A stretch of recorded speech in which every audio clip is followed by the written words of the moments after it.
Ladies and gentlemen, welcome back to the Weekly Warcry Podcast. I am your host, Norgoz, and I have a great show in store for you tonight. Episode 10, for those of you keeping track. And guys, we've got a great show for you tonight. We're going to talk about a lot of really interesting things. There have been a lot of things that have been happening in the last week that I know you all have been paying attention to. And if you haven't, guess what? We're going to tell you all about it. We got some great topics tonight. We're going to be talking about tournament talk. We're going to be talking about spectator mode in tournaments, Jorm and Gondor in tournaments. That's right, you heard me right.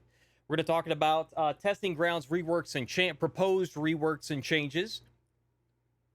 And I have some lovely guests that I'm going to introduce here in just a moment. A reminder, guys, this show, the Weekly Warcry Podcast, is brought to the community, by the community, for the community, all that good stuff. But of course, guys, the meaningful discussion regarding community-driven topics. We're here to bring you an experience and insight from people and places of objective thinking and experience of various parts of the For Honor community, the For Honor game, and the For Honor scene in general. And I'm glad to bring that to you guys today with two of my guests. If you guys want to go ahead and unmute your mics, I'm going to pop you on the screen here right meow. Here we go. And we've got, today I am joined by none other than LightBoogey, tournament organizer, and awesome individual, very highly skilled gamer, by the way, founder of For Honor Console. This weekend, there are two tournaments for the PlayStation 4 North America and European regions that start at 1 p.m. Eastern and 1 p.m. GMT, respectively, on Saturday and Sunday, respectively. So, Boogie, I've been trying to get you on for the last month, man, and I finally got you on. I finally got you on. Guys, you have no idea the things I had to do, things that are illegal in some places, to get this man back on the show. Okay? So I'm glad to have you back on, man. Really good to see you. Thank you for being here. I'm glad to be here, man. Thanks for having me. Absolutely. And we have Treejak, and I know that's a name that you all should come to recognize. Hyperclaps to the chat. Congratulations to Treejak, as he was part of the winning team tournament champions of the North American regions PC tournament hosted by For Honor Arena. That's Raven, for those of you paying attention. Thank you very much for being here, man. Glad to have you. Oh, thanks for having me. Absolutely, man. Really good to see you. Really good to have you on. It's going to be a great discussion, guys, and I'm so glad to have these two individuals here join me this week. Thank you guys that are coming and watching us live. Really do appreciate it. And of course, those that are watching the VOD or watching on YouTube or wherever it is, we appreciate you guys showing us some love and showing us that support. You guys are awesome individuals. And this show would not be anything if it weren't for you. So thank you very much. All right. So first off, we have tournament talk. Now, this is something I'm going to give you guys some context on, because tournament talk could mean a lot of different stuff. That's a very broad spectrum. Most of this is going to be honing in. Some of it's going to be generalized. Some of it's going to be honing in specifically on the last couple tournaments from For Honor Arena. That's the PC tournaments from NA and EU.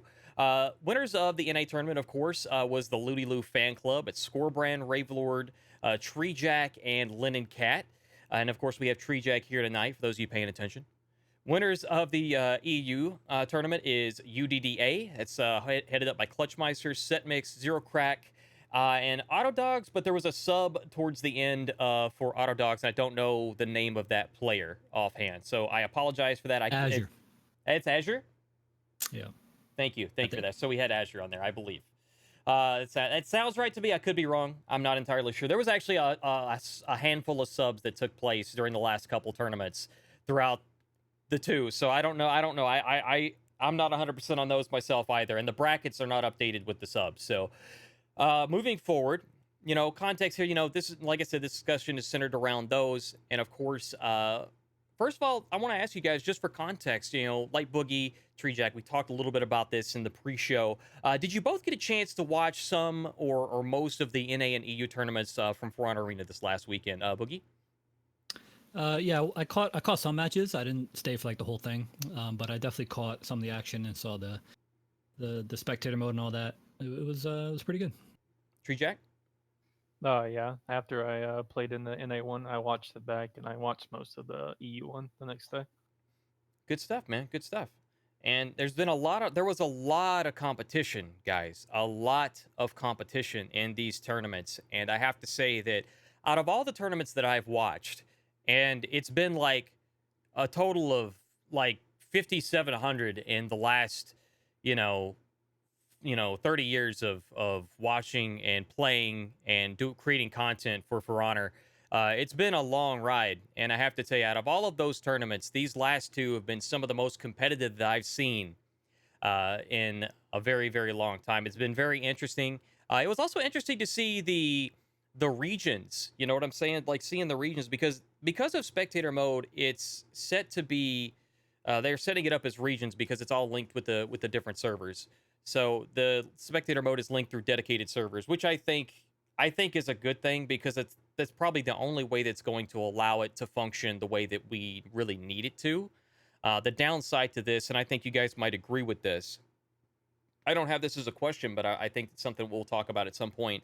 The downside to this is you don't see competition between like the top NA and the top EU teams in those situations when they break up the regions themselves.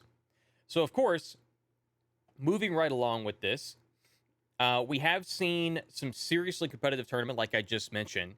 And what would you guys say were some of your favorite moments from these tournaments? Treejak, either watching or participating in. Probably my favorite would have to be the final game in the NAs. That was a good one. Grandmasters. Yeah. The final moments was very nice, intense. So, with that in mind, so can you take us through some of the motions that you guys went through on that final map? For those who didn't catch that final game, it was epic. It was fantastic. There was one of the most epic moments that I've ever seen. You have both teams are in breaking status, and you guys are having to come back from a little bit of a deficit. Can you walk us through some of your thoughts through that time? Well, basically, we got on point and we held out and we went through all the feats that we had, what advantages that we had over them. We had a big fight just right before that, and we traded some important feats, but we came out on top with the feat advantage for that fight. So we decided we should go now. We made sure any feats that were about to come up, we waited for those to get up, and then we went in and did the best we could and came out on top. And it really wasn't, and the way that we could sit and describe it to you guys in a lot of different ways, but in order to truly get a really good feel for it, you have to watch it. And I wish I had that clip handy. I don't. I'm sorry. But if you go to For Honor Arena's channel, or if you go to his Twitter, you'll be able to see that within the last few days he reposted that. It was an epic moment in history. The teams here. So thank you for that insight on that, Treejak. It was a hell of a game to watch, and like right after that, I remember sending Linnencat a DM like, dude, that was awesome, dude, congrats, man, that was a hell of a comeback, that was crazy, because you guys were actually you guys, I mean, point wise, you had a huge deficit there toward the end, so you really had to fight. It was all on you guys to close that out. Otherwise, you were gonna have to. You were risking having to play again. But that was the final round because you took the W. So that was a. Go on. We really pulled through.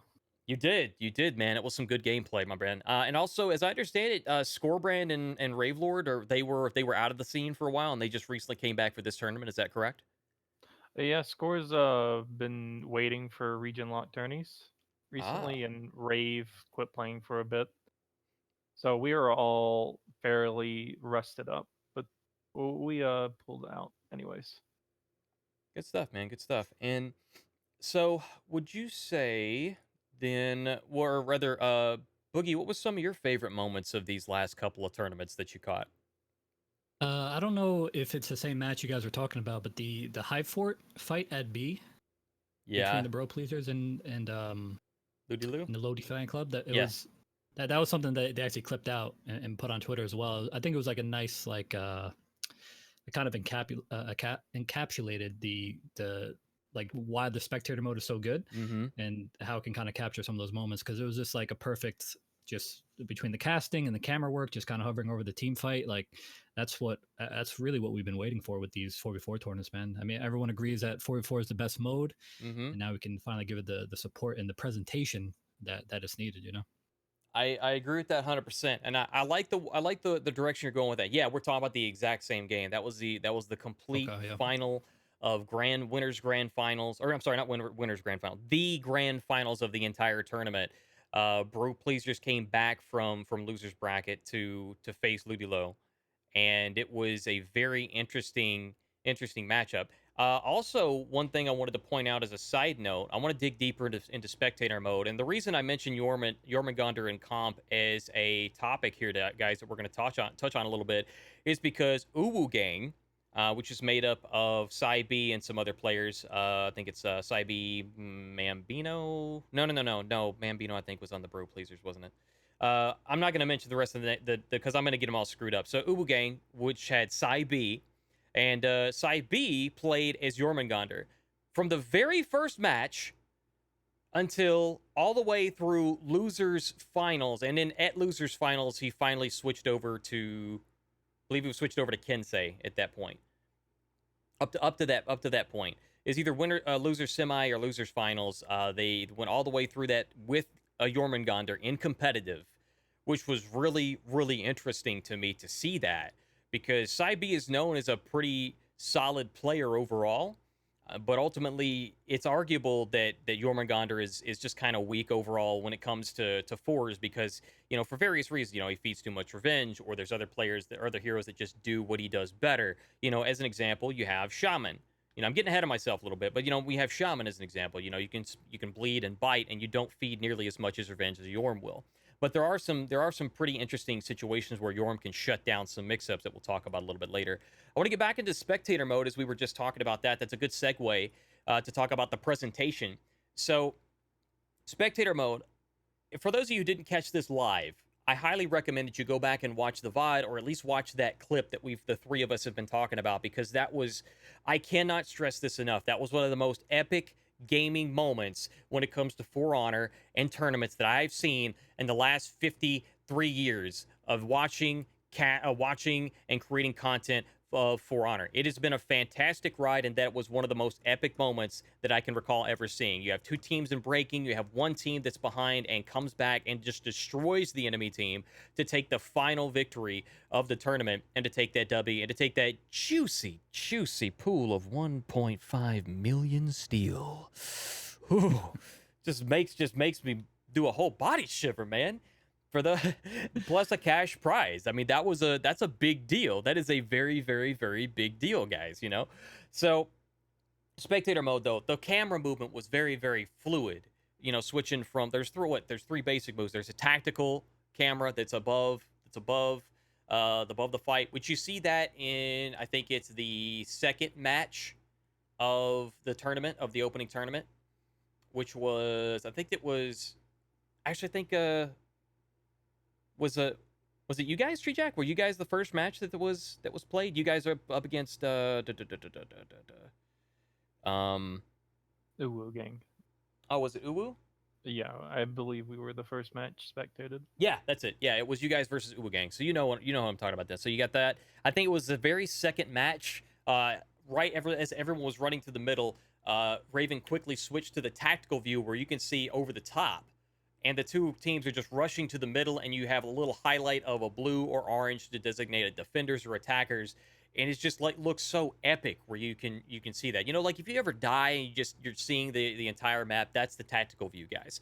You've also got the view where you're spectating a person, which you can switch to and from, and then you have the free cam.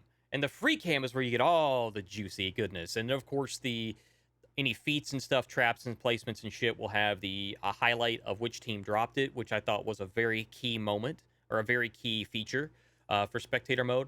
So to talk about spectator mode, I want to ask you guys exactly, to start off, to put context into this, and asking completely out of context, why do we need, or why did we need, if nobody figured it out after watching the last tournament, why did we need to have spectator mode so bad so that we could present these tournaments in the way that we have? Why did we need this so bad? Treejak, your thoughts? Well, It's to encapture moments like the games that we had. It helps everybody to support comp, actually get to watch comp fours in all perspectives instead of one or two streamers on each team. You get to see a lot more of the gameplay other than one person just sitting on a point. You can actually see what their entire team is doing. All right. And it also helps like content creators to make videos, help support the game as well. Well said. And Boogie, your thoughts? Yeah, I mean, it just opened up. It was weird that the most competitive mode was like locked behind like an actual stream presentation. The reason why like 2v2s were so popular is because like it had some of those team fight moments, but was able to be spectated through like our, our ghetto for honor way of doing it with the, with just killing a shinobi on Temple Garden. So it finally opened up Dominion to being a, presentable, streamable tournament, which is huge. Like that really can't be understated, and it's gonna trickle out into other modes as well. But Dominion is where we needed it most, because like Treejak said, like now we can actually spectate a whole team and capture the moments, whereas we would have to rely on like the perspective of one streamer to just kind of see how it all goes. And even like even like a Lernican would try and like cast 4v4 tournaments just by switching to different streams. So it even got more ghetto with the Force tournament. So this definitely just made presenting it easier. And as a TO, like it just has that opportunity, because when you host a tournament, you want to be able to showcase it as best you can for the people who A, couldn't make it live, but also B, just just to kind of have it in a nice highlight package so people can just get right into the action. Like a lot of the times, like in the 2v2 tournament, for instance, like people be like, all right, well, go watch the tournament in the VOD. But then in the VOD, you have just so much downtime where it's A, the setup, and then B, each round going and killing the spectator and then going. So you're just extending the time the tournament takes. Whereas with the spectator mode now, you can just jump in to a match, and the competitors don't have to wait either. Like they can just could just go, and then you'll catch up to them because you always start from the beginning in spectator mode. So for example, when check-in's over and the tournament starts, like people can just start playing their matches right away, and then like the people who are like on the production side can just kind of pick and choose the matchups, and no one's really being held up. Whereas in the past, like spectating, setting up a custom Temple Garden map, you'd have to get everybody in there and all the killing and stuff, like I said. So now it's just like hopefully going to start reducing the time tournaments take overall. Very well said, man. The talking about the efficiency, talking about the game modes, or not, the ability to kind of speed up tournaments, in a sense, in a lot of ways, because like you said, you don't have to wait for the TO to come up and be like, all right, so you go ahead and go play. We're gonna go ahead. We'll find a way to watch you, and then we're gonna do this. We're gonna do that. We're going to go to the big house. We're gonna go watch the footage. We're gonna edit the footage. We're gonna put that same voice too. And that's we're gonna put the footage out to the masses. Okay, and then we're gonna go ahead. We're gonna have us a damn little shindig. You no longer gotta yeet a shinobi off the side of Temple Garden anymore. All right. See, look here. The developers do know what in the hell it is that they're doing. I tell you what, because they did not take away Shinobi's ability to kill himself or herself until this coming patch here. All right.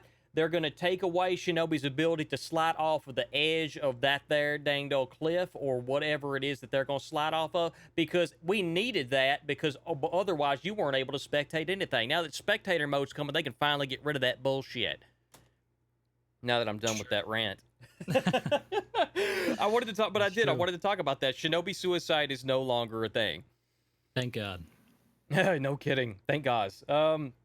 So, guys, it was a long time coming, and I gotta say I was really, really impressed. I already talked about the fluidity of the camera the fluidity of the camera. Talking about like switching from one camera to the next, unless you're going from one cam from like the from one of the cam, like free cam or over the shoulder cam or hero cam. I don't know what they call that. I guess hero cam. Then if you switch to tactical, that's the only time it kind of seemed a little kind of jumpy, so to speak, or kind of sudden.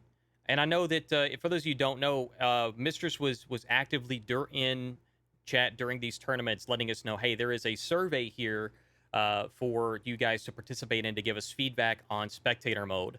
So I thought that was pretty cool. I thought that was really awesome to see that presence and to see and to see Ubisoft welcoming that feedback. And I know, and I am 100% certain that Mistress had a lot to do with pushing the spectator mode. And I imagine that that's probably in a lot of ways her baby. And it's really good to see that coming, that extra attention coming from Ubisoft and Mistress taking the interest in that. So thank you very much, Mistress. We really do appreciate all the work that you do. You've done a lot for Honor. You've done a lot for the competitive scene, and this is a huge deal. We really are grateful for the opportunity to see this, and of course, ultimately to be able to utilize it. It's in the future. So, what I want to talk about now, of course, as a reminder, For Honor console's coming up this weekend. And I'm very much looking forward to seeing how this turns out or how this works out on the console scene, because we have dedicated servers in general, and we have dedicated basically you have the difference of console versus PC, right, in terms of like the frame rate locks and so on and so forth. So I'm curious to see how spectator mode turns out on console versus PC, if there will be any noticeable difference because of the FPS being turned down to 30. So I'm curious to see how that functions. So speaking of that, it's a good transition for us to talk to you, LightBoogey. I got a couple of questions I want to direct to LightBoogey. Before I do that, do either of you have anything else you want to add about the spectator mode? And of course, I'll have another question or two later on about it. But anything right now you guys would like to add that's relevant? The only thing I'd want to say is that for the viewers, just to keep in mind that is like very much an early access build. They gave it to me in the arena just to kind of get it out there and like a proof of concept almost, instead of just like waiting for like the full like public release. So that survey you mentioned that Reese was sharing around, like that's going to be pretty vital. So I mean, if you've already seen the PC tournament, I'm sure you already have some idea of how spectator mode, and maybe like you have some ideas on how it'd be better. But for the console side as well, like if you're catching the PS4 tournament this weekend, fill out that survey, man. I could tell you for sure that they are reading all the feedback on it. They want it to release in the best state possible. And for being an early access build, it has pretty much the core features that we would want. There's some things that I want to see added, but it's not bad for an early access build. So just give that feedback. They're definitely gonna read it. So I agree. Treejak, did you have anything you wanted to add? Like Boogie said, go fill out the survey, help them as much as you can, give all the feedback so we can have a perfect spectator mode. I want to say Mistress might have tweeted the link to that. I know I was definitely in the chat. I don't want to give a link to it if it's not something that they put out there in like the public forum, because I know some people will just go there and click on it and they'll just put random shit. But for sure, if you watch the tournaments, it is something that you should seek out. You should give feedback on, because I put feedback on it.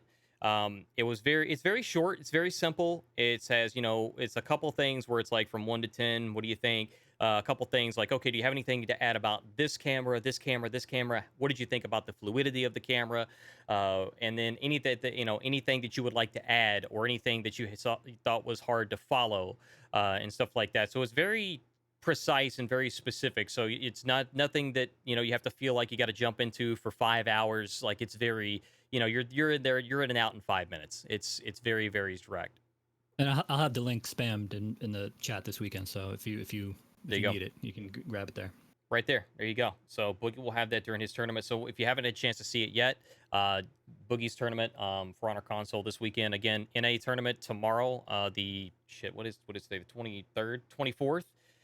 For the NA tournament at 1 p.m. Eastern, and then 25th will be the European tournament at 1 p.m. GMT. Keep in mind, guys, that's 1 p.m. GMT for Sunday's tournament. That's for the European region. And of course, that's both on PlayStation 4. Xbox One will be the following weekend. So we do have 2 of those that are happening. Right? Is that correct, Boogie? That's correct, sir. Okay. You got it. All right. So I originally thought that they were actually going to be both running at the same time. So I had to double check myself on Battlefy before I wrecked myself on the podcast to see those dates. So I was like, oh, okay. They're not running concurrently at the same time. So, all right, cool.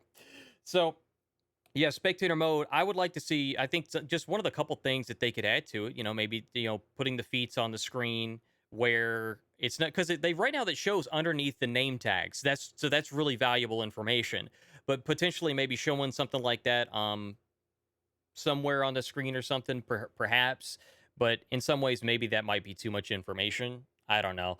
But there's a couple things I threw in there. I was like, hey, maybe consider this, consider that. Things to consider. I didn't say, hey, you need to do this because it already looks fantastic. It already looks pretty well polished up. There's just a couple little tweaks or little additions that they could ask that would be good, right? So, anywho, I wanted to ask you guys. So, yeah, okay, that's actually something I'm gonna mention. So this was brought up in chat, and this is one of the things that I actually suggested was have like on maybe on the right side of the screen have like a stationary like A, B, and C, and like have like small like icons of the players that are there at those points, so that if you can't see those people, you can still like even on the screen it'll show like where the person is. Like if they're like north of you, it'll be like up here or something. But if you want to have them on the points or off the points when you're highlighting one person individual or something like that, that's something I think would be really nice to have, where you have like just something off to the side, nothing really major, that I think would be really really good to have there. That would be pretty cool.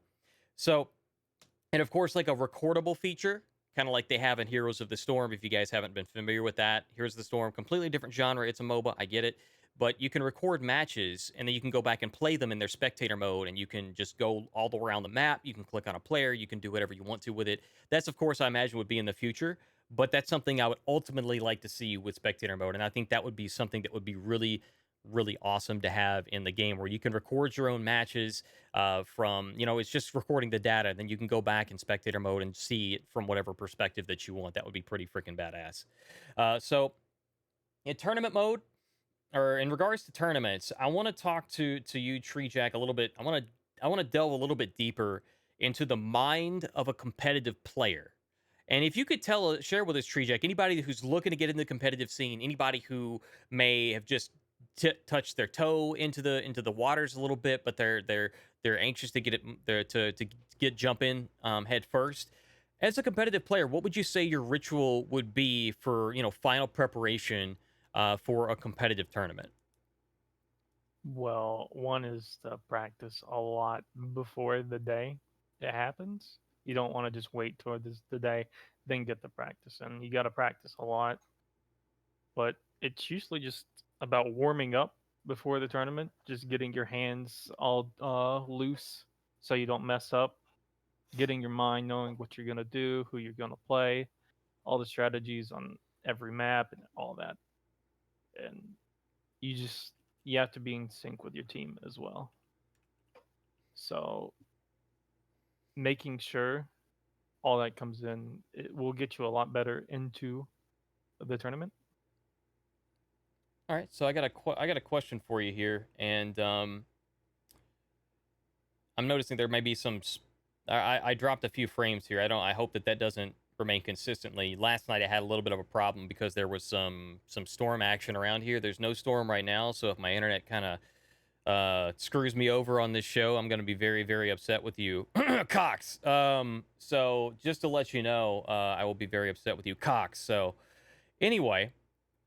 Treejak, to follow up with you on that. So you said like practice, practice, practice. We all know practice makes perfect and all that good stuff. But tell us, if you can, a little bit, specifically, is all practice good, or would you say that there's specific types of practice or specific players that you would practice with that would make practice, I guess, perfect practice? Well, to me, there's two types of practice. There's like muscle memory practice, which you can do in like matchmaking. It doesn't really matter what type of players you're playing against. You're just trying to get the movements down so you don't mess up the inputs and all that.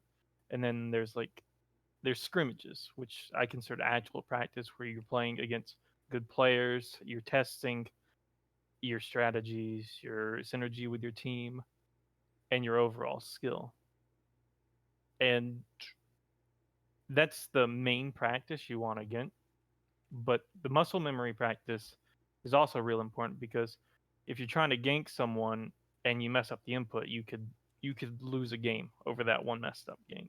So you really want to fine tune your mechanics with muscle memory.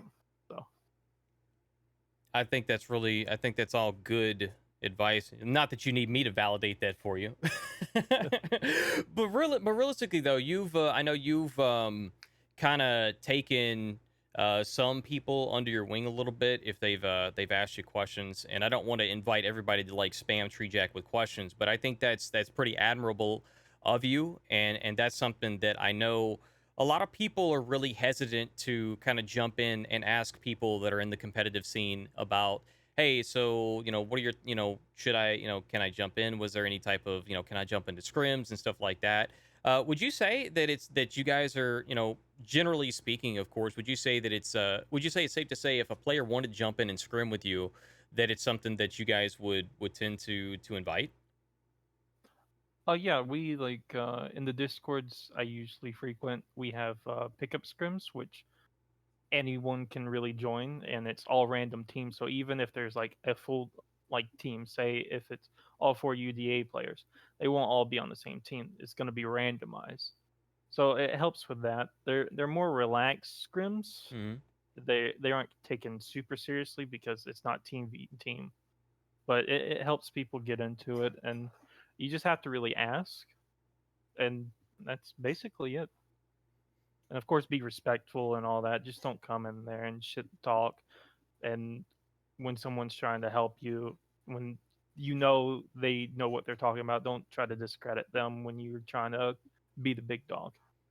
Yeah, I think that last part is very, very important to keep in mind. These are competitive players. They've been probably playing at a higher skill level much longer than you have. You being, anybody who's wanting to come into that scene. So I myself, I hang out in a couple of competitive discords, but I tend to stay in my lane. So if there's anything that I think is relevant that I could add to a conversation that I know is accurate, I might throw something in, or I might ask a question or something. But when you ask questions to the competitive scene, this was said before by, I think, Clutch and Setmix had said this on another show on a different podcast that was hosted by Surazu, the Honorbound show, which focuses on like competitive scenes and stuff, the competitive scene and stuff. He was talking about how you really need to be specific when you ask questions to the competitive scene, because if you ask a vague question like, hey, so what can I do with Shinobi? It's kind of a difficult answer, right? So if you're gonna come to the competitive scene, I think it's something that you guys would appreciate asking specific questions. Would you agree to that? Yeah, we're very specific when things come to the characters and strategies. We with the your example, what can I do with Shinobi? Well, there's a lot of things you can do with Shinobi, You can delete it. and well, it basically got deleted. But it's more specific. It's like, how can I punish this? Do I punish this on read or reaction? And what moves can I do? It's simple but technical things as well. Just don't come in like, I can't do this because I can't react. What do I do? Yeah. Well, react. There's nothing we can really Just tell. get good, dude. Come on. Yeah. Exactly. I've talked about this, at least every other show, and I joke about the delete Shinobi thing. It's all pure humor, guys. It's something that it's something I've mentioned almost every other show, or at some point, at least once a week, I'll mention it either on the podcast or during my stream, where there will be somebody that will come in or somebody that has come in. There's one specific instance where somebody talks about Raider and like Raider stunning tap's overpowered, and I was like, well, dude, you just block. It's literally that simple. You just have to block. And I gave him like 4 different scenarios that you can run, that I ran him through. You can, if you dodge on the right timing, you will dodge both attacks, both the heavy and the stunning tap. But if you get guard broken, then there's nothing you can do about that. But that's one option. You have, you can block it. You can do a lot if you're already in a combo. They're not going to have the hyper armor, so you can just light them out of the heavy. And there's a whole bunch of different scenarios that you can go through with all that stuff, right? And they're just refuse to accept that you can do something with it. So I think that I can agree to that it's really frustrating, even for somebody on a casual level that can react to those types of things, that knows how to react to those types of things. it can still be frustrating. And of course, you need to be able to, you know, with the Raider now, you kind of need to delay those stunning tasks because a lot of competitive players they're already in tune to that. It's something that you're probably going to get parried most of the time, unless you're delaying it or even mixing up the delay between delayed and buffered in some cases, because you know it's just a matter of, you just got to be careful about that shit when you're playing at somebody at that level of skill. You just got to expect that everything's going to go south for you if you don't play smart. All right, so moving forward though, I want to ask the same kind of thought process with you, Boogie, as a tournament organizer. What is your what? I know that there's a lot of stuff that goes on behind the scenes that people don't see. You know, people are asking questions, they're asking for clarification. I participated in a few tournaments, casual and competitive level, and I noticed I say casual and competitive level of tournaments. I don't mean casual and competitive level of skill, because I am certainly not that high on the totem pole quite yet. But LightBoogey, tell us, like, you know, I know that there's, even from my perspective, like I've even asked, you know, like, hey, so there's this and this, you know, I just want to make sure, because and something I find that maybe it's something that's just assumed, but when it comes to tournaments, in a lot of cases, I see there's not a lot of clarity in the rule sets, you know, when it comes to certain things that are displayed, and I think that's what sometimes leads to some of these questions, because there's some stuff that may be a gray area. So what do you do in your situation as a tournament organizer? What do you do leading up to the tournament and like final preparation for the tournament yourself as an organizer? What would you say if somebody's like looking to get into that? What are things that you would say to look for? Well, when you're saying about the rules and the gray areas, it definitely happens. I know on For Honor console we've tried to establish a rule set that covers everything. Obviously, there's going to be some like unique situations, and it's kind of twofold. Like the first issue is getting people familiar with the actual bracket site. It's so critical to the operation. Checking into the bracket, so you get a spot in the bracket, and then you need to check into the matches, and then from there you need to obviously like report your scores and all that. But the actual like the user interface of Battlefy is pretty simple. It's been like the community, like overall the For Honor community overwhelmingly uses Battlefy, which is one of the reasons why For Honor console adopted it when we started in 2017. But there's still people on console. The player base is so big, and with situations like these, like especially now that there's a Steel prize, like that gets console players more excited than PC players, I would say. Mm-hmm. We're gonna have this weekend. We're gonna have a lot of first time competitors, and you know I've been kind of laying awake at night thinking of all the stupid questions I'm going to be getting from people who have not used Battlefy before. And I get it; it could be a little confusing if you're not familiar with it, but the site is pretty intuitive, Mm-hmm. and you know that's like the key part right there. And a lot of that's out of the TO's hands. Like we like go through like excruciating detail on a lot of that stuff. In fact, I worry more about the Battlefy stuff than the rules themselves, because you know, like I said, like we can list out all the rules and we try and keep like the critical stuff like right at the top, like one of the first things you see. That way, like when you just want to quickly check what the proper match settings are, you can just see them right away, like what the minion settings are, single pick, no gear perks. These are the maps you can play from, like, you know, boom, like, because the hope is that like you're just going to play the match and nothing really is going to happen. Like there's not going to be a dispute or a lag or somebody fucking up the settings. Like we hope it all goes smooth. But if it does get to that point, the rest of the rules, the bottom is filled out with all of these situations, and you can go to the For Honor console Battlefy pages and any of the tournaments. It's a universal rule set to see every situation that's covered. So like what happens when a team disconnects and the match just started? What happens when a team disconnects but there was like 100-point difference in the score? Or do we get to a point where the match is too critical to just do a reset and call it square, you know? And then what happens if your opponent is lagging? Like this is what you do with the proof. Like we try and lay out all these situations, but you're never going to be able to cover all your bases because there's always going to be something unique. So we always try and slide in there that like, yes, these are the rules, but situations may arise where the admins have to go against this rule set, you know, admin discretion, blah, blah, blah. So like, so one situation sounds to me that would be, it's a rare situation, but would you say that I imagine this would be kind of frustrating, but I have to ask the question, and it's so a situation like this where you have two teams going at it, and you have one team that somehow infects the entire match with a porn virus, would you say that's grounds for disqualification? Yeah. Well, first I would have to ask how it was possible. I would like to know, and then second, then yeah, we'd probably have to give them the old boot, or at least they would at least lose the map. Well, they might. We'd give them the map for free. Yeah, I don't.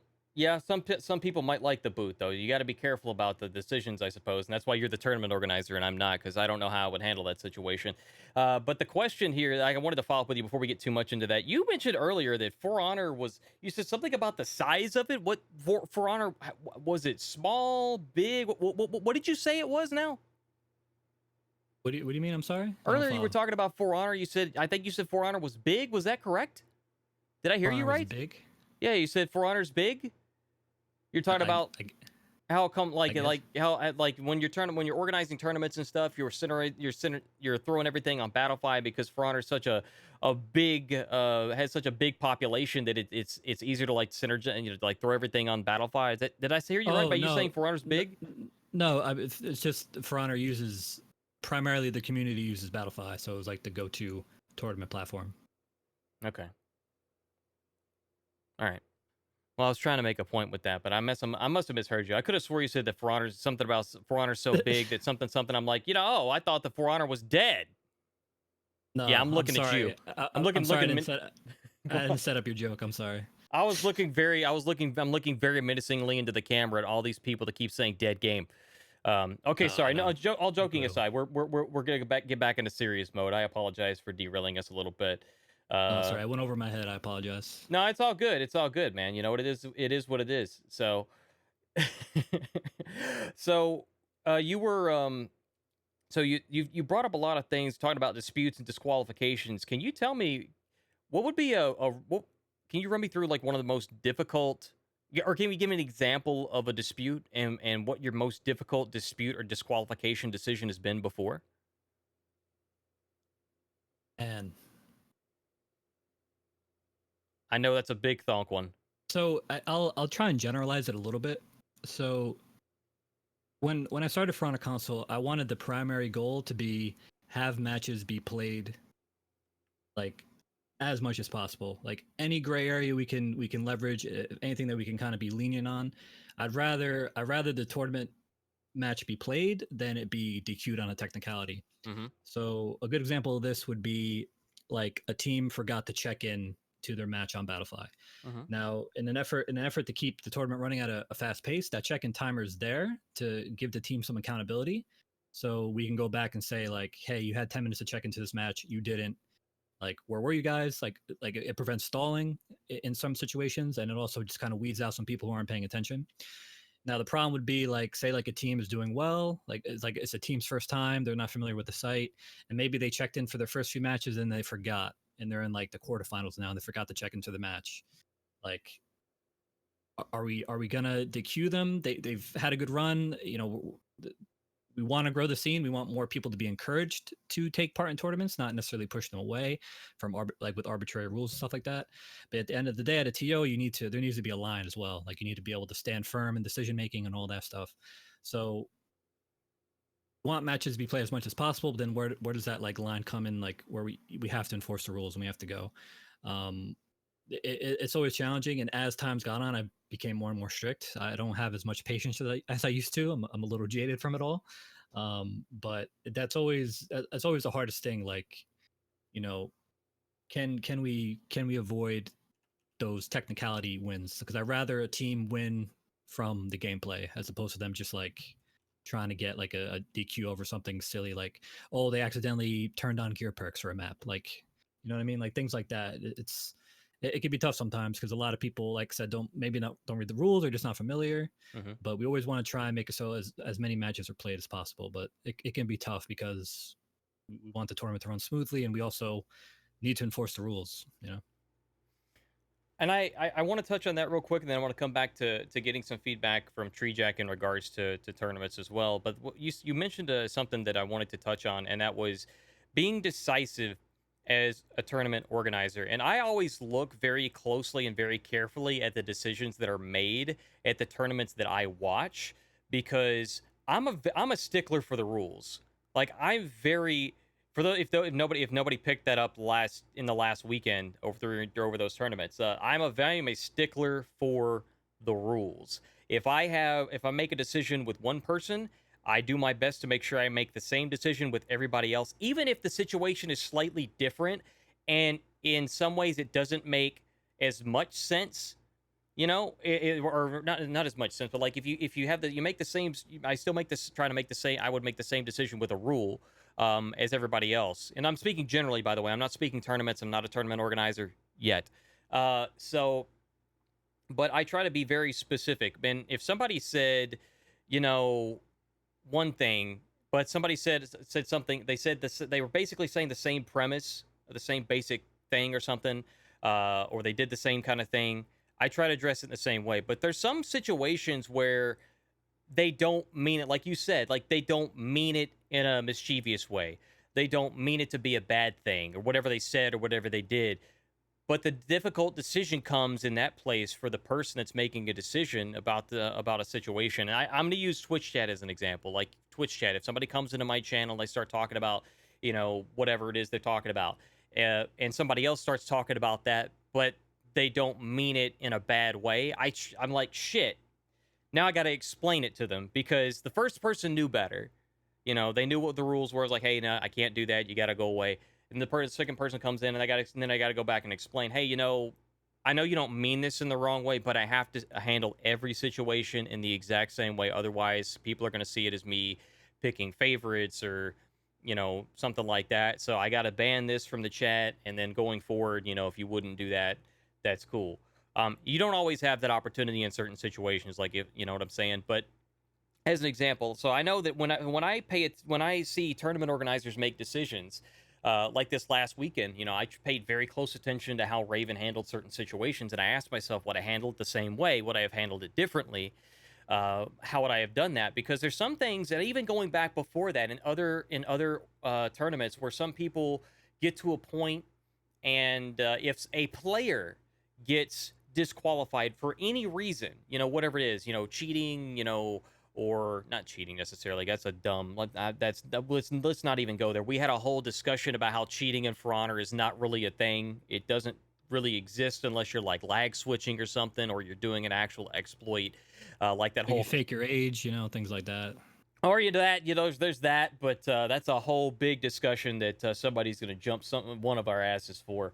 I'm going to steer clear of that one. I don't want no part of that whole age verification bullshit. I understand where it comes from. I understand it. I completely get it. Don't get me wrong, guys. There is a requirement. There is a legalities and all that good stuff with that. But it is something I want no part of. So anyway, it's something that...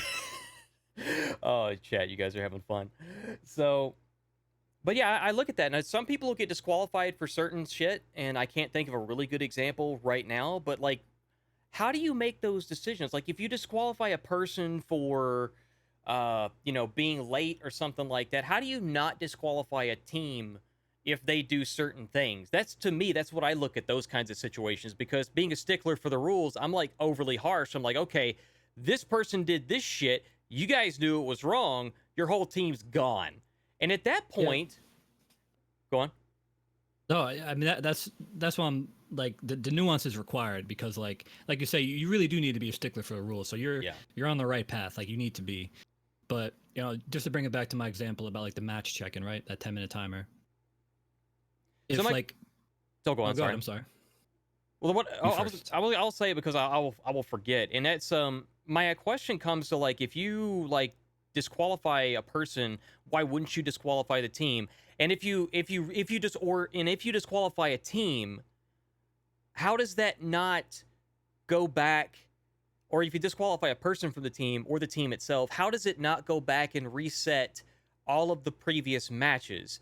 That's a question I actually have for you. That I would ask in general. Like, what's the mindsets behind that kind of stuff? Like, why wouldn't you go back and do it? I know there's the interest of time, which is probably the most important thing when it comes to like the big part of it. But realistically, I look at those situations and I think to myself, why wouldn't you?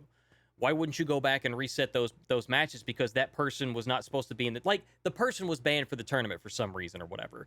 They used an alt account or something, and that team went through 4 matches and won those 4 matches. Why wouldn't you disqualify the team, or why wouldn't you go back and reset those matches if you're going to keep the team and let them sub?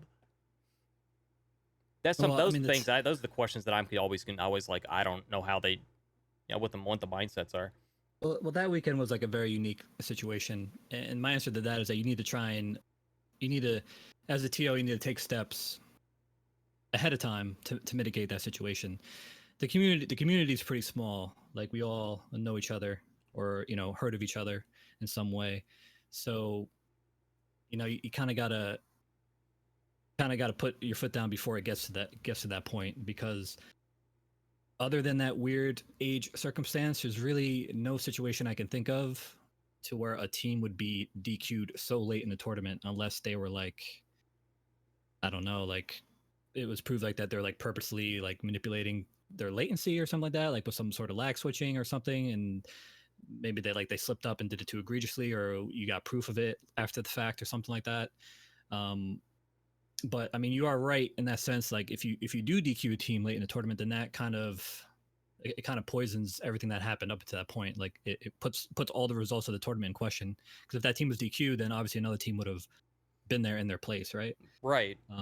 But in that situation, like, a team really shouldn't get that far in the tournament and then be DQ'd. Because at that point, then it's really on the TOs to kind of nip that in the bud before it gets to a point where it's going to impact the tournament at that scale. Okay, that's fair enough. I appreciate the insight on that. I know it's like an almost impossible thing to answer, but you provide us a really good insight on that. So Treejak, as a competitive player. And I'm gonna try and ping pong back and forth between you guys a little bit more. I know that before the show I was like, these are going to be some dedicated questions between the two of you. But as a competitive player, when it comes to tournaments, comes to decisions that are made, Treejak, what is something that you're most that kind of concerns you when you're looking at a potential tournament to enter? If you see like the rules are, like a gray area, do you care about that kind of stuff? Is it something that you're concerned with? Do you say, you know what, screw it, there's a big prize pot, I'm going to enter it anyway? Or is that something that you would like to see, kind of straightened out? When I'm looking at a tournament, the prize pool does come into question, because if it's a lot of money, of course you would want to join it.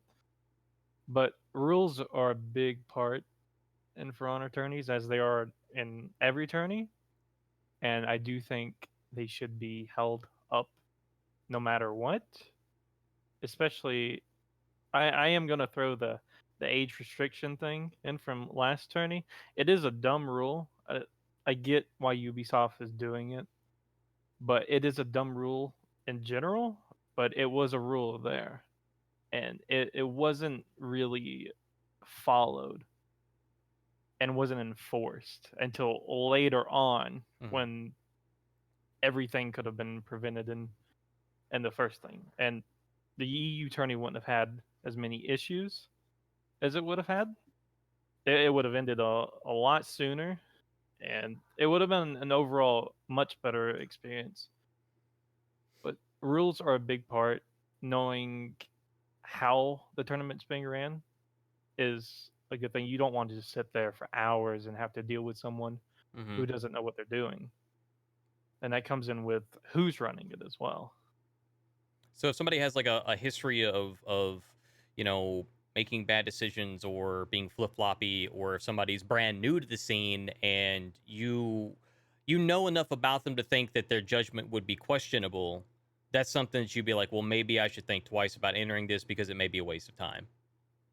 Yeah, there's no point in really joining a tourney if you know it's just gonna be a shit show. I agree with you on that. I completely understand where you're coming from too. I'm glad you mentioned the age restriction thing. I don't want to get into that. I personally don't want to jump into it too much, but I do want to say, like, I understand where you guys are coming from with the age thing, and as I understand it, for those of you that are watching or listening, it is something that it's as I mentioned earlier, it's like a legality, and I believe that there's multiple reasons for that. There's the game has an age restriction, but there's also an issue with the way that Ubisoft is sponsoring it with compensation. Granted, it's in-game currency and it has no real-world value. You can't sell it, you can't trade it, you can't gift it.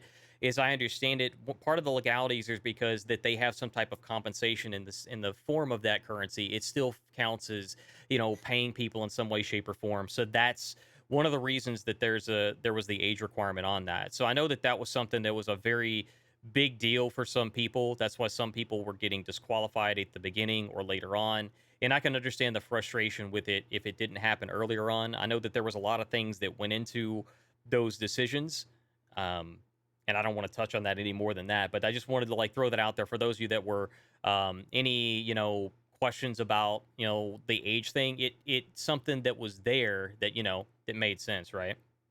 So this is not to put anybody on the spot or anything like that. Don't misunderstand, guys. I think that Raven's a good dude. I consider him a friend, and it's something that I just wanted to go over that with you guys because I know some people had some concerns about all that stuff, and that's kind of the legalities that kind of, as I understand it. Sorry, what were you going to say? Yeah, what I do want to say on that is that the disclaimer very much came from Ubisoft Legal because they're involved in the tournament by contributing to the prize pool. The game is obviously rated M. It's pretty violent, as I'm sure people are aware. So, they can't in good faith encourage people to sign up who are underage or participate. But, I don't know how much I can get into this, but, there really wasn't any systems in place to verify age. So it very much was a disclaimer on the Battlefly pages, all of ours, mine included, as with the arena. But in terms of following through on enforcing it, it was very much at the discretion of the TOs. And, it probably was a situation that could have been avoided, but, what's done is done. But it definitely complicated things because it goes along with the lines of you have to enforce the rules, and if it's on the Battlefly page, then people think it's a rule. I can tell you that people look at that disclaimer on the For Honor console side, they're like, oh shit, I can't play, and I'm just like, well. And that thing, I know that there's people that just ignore that kind of, and it honestly, it sounds like an entire, just the whole situation sounds like a shit show to begin with, and by that I mean the whole the age requirement, the inability to actually verify that, because you have the question, how do you actually verify that? How do you legitimately go in and verify that stuff? And I don't want details. I really genuinely do not want the details. I don't want to go into that at all. It's just. But it just, to me, it sounds like it creates the potential for a shit show to begin with. I know why. Yeah. Yeah, and that's the point. It's there really is no way to verify someone's age online. So it's a disclaimer, and that's kind of where I leave. I don't want to get too much into it either. Oh yeah. Don't want to put my foot in my mouth with things I'm allowed to say, but yeah, it's just a disclaimer, and just take it like that. Yeah, so we'll move on from that one.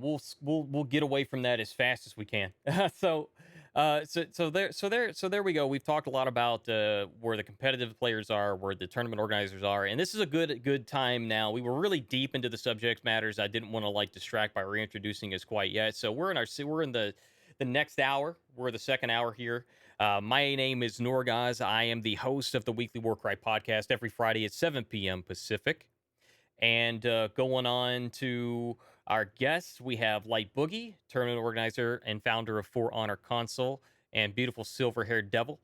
Then we have Treejak, and he is a competitive player and just an overall good dude from what I hear and what I understand. And of course, you are a recent champion of the North American For Honor Arena Tournament. Again, hyper claps for that. Again, congratulations, my man. Really well played. And again, if you guys have missed that, you need to go and see that final clip. It is insane. We talked about it in the last hour. It is such a great, epic moment. Oh my goodness, it really is. It really is. So, anyhow, I want to dig deeper into the mind of a competitive player before we move forward. And so I have some follow-up questions for you, Treejak. So we've talked a little bit about your last match with God, who the hell, Bro Pleasers, right? Yes. Yes. So your final match with Bro Pleasers, which is that epic moment we keep talking about. But you guys had a similar moment in the first match, the opening match of the tournament. Um, Ludi Lu Fan Club LFC versus Uwu Gang, which had Side B as the Yorm. So both of you guys in that opening, I believe it was the opening match. It was either that or the second match. I'm going with the opening match. Was you were both in breaking status, and I think you guys were on A. What was it? Yeah, A. I think it was you guys were on A, or was it the other team that was on A? We were on A. You were on A. Okay, so you were on A, and it was a similar situation. You guys were behind in points, and you had a quick decision to make. I don't know what the time was at the time. I don't know how. I don't remember how long it was. But there was limited time. Your time was critical.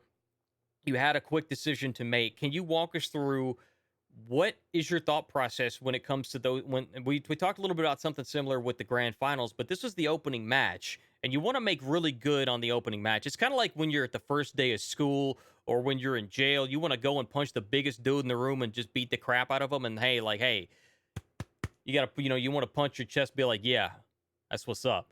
To kind of set the tone for everybody. So tell me, what goes through your heads in that kind of situation? What was your thought process? Because you were in a similar spot there.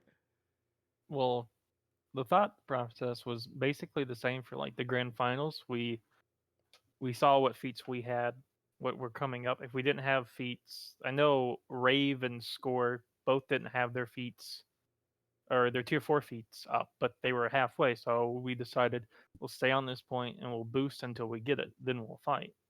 And that allowed for our other feats to come up as well. And then we Score would run around outside and find or see what they had, what the feats were up. We made mental notes. There were two fire flasks used to fight before. It had been 3 minutes yet, so that's a huge disadvantage for them because those are two big feats that they won't have this fight. And then we ran when we had a Hito Kiri that game, and Score had his tier 4, and we have a gank where we can just basically confirm it easily. Mm-hmm. And we saw that their raider had fire flasks. So we made the decision he dies first. So we had Score run to him with someone else, and we instantly killed them. And that put us a big part. And then we just went around that body, and we fought around that body. And it's all about feats like game like that. It's whoever has the feats, whoever hits their feats. You can have feats, but whiff them. But it's whoever has the better feats, who has them, and who actually hits them. Really good points on the feats for sure.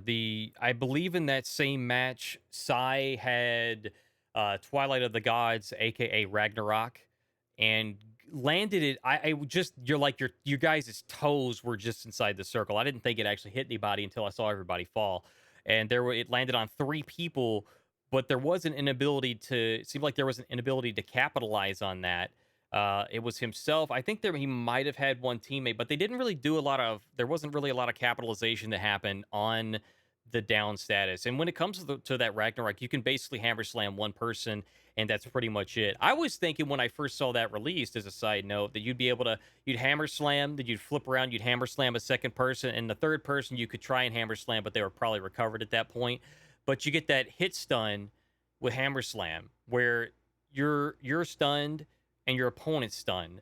So, and I think that's actually what ended up getting them killed, is I believe they threw a hammer slam on, I think it was the Black Prior.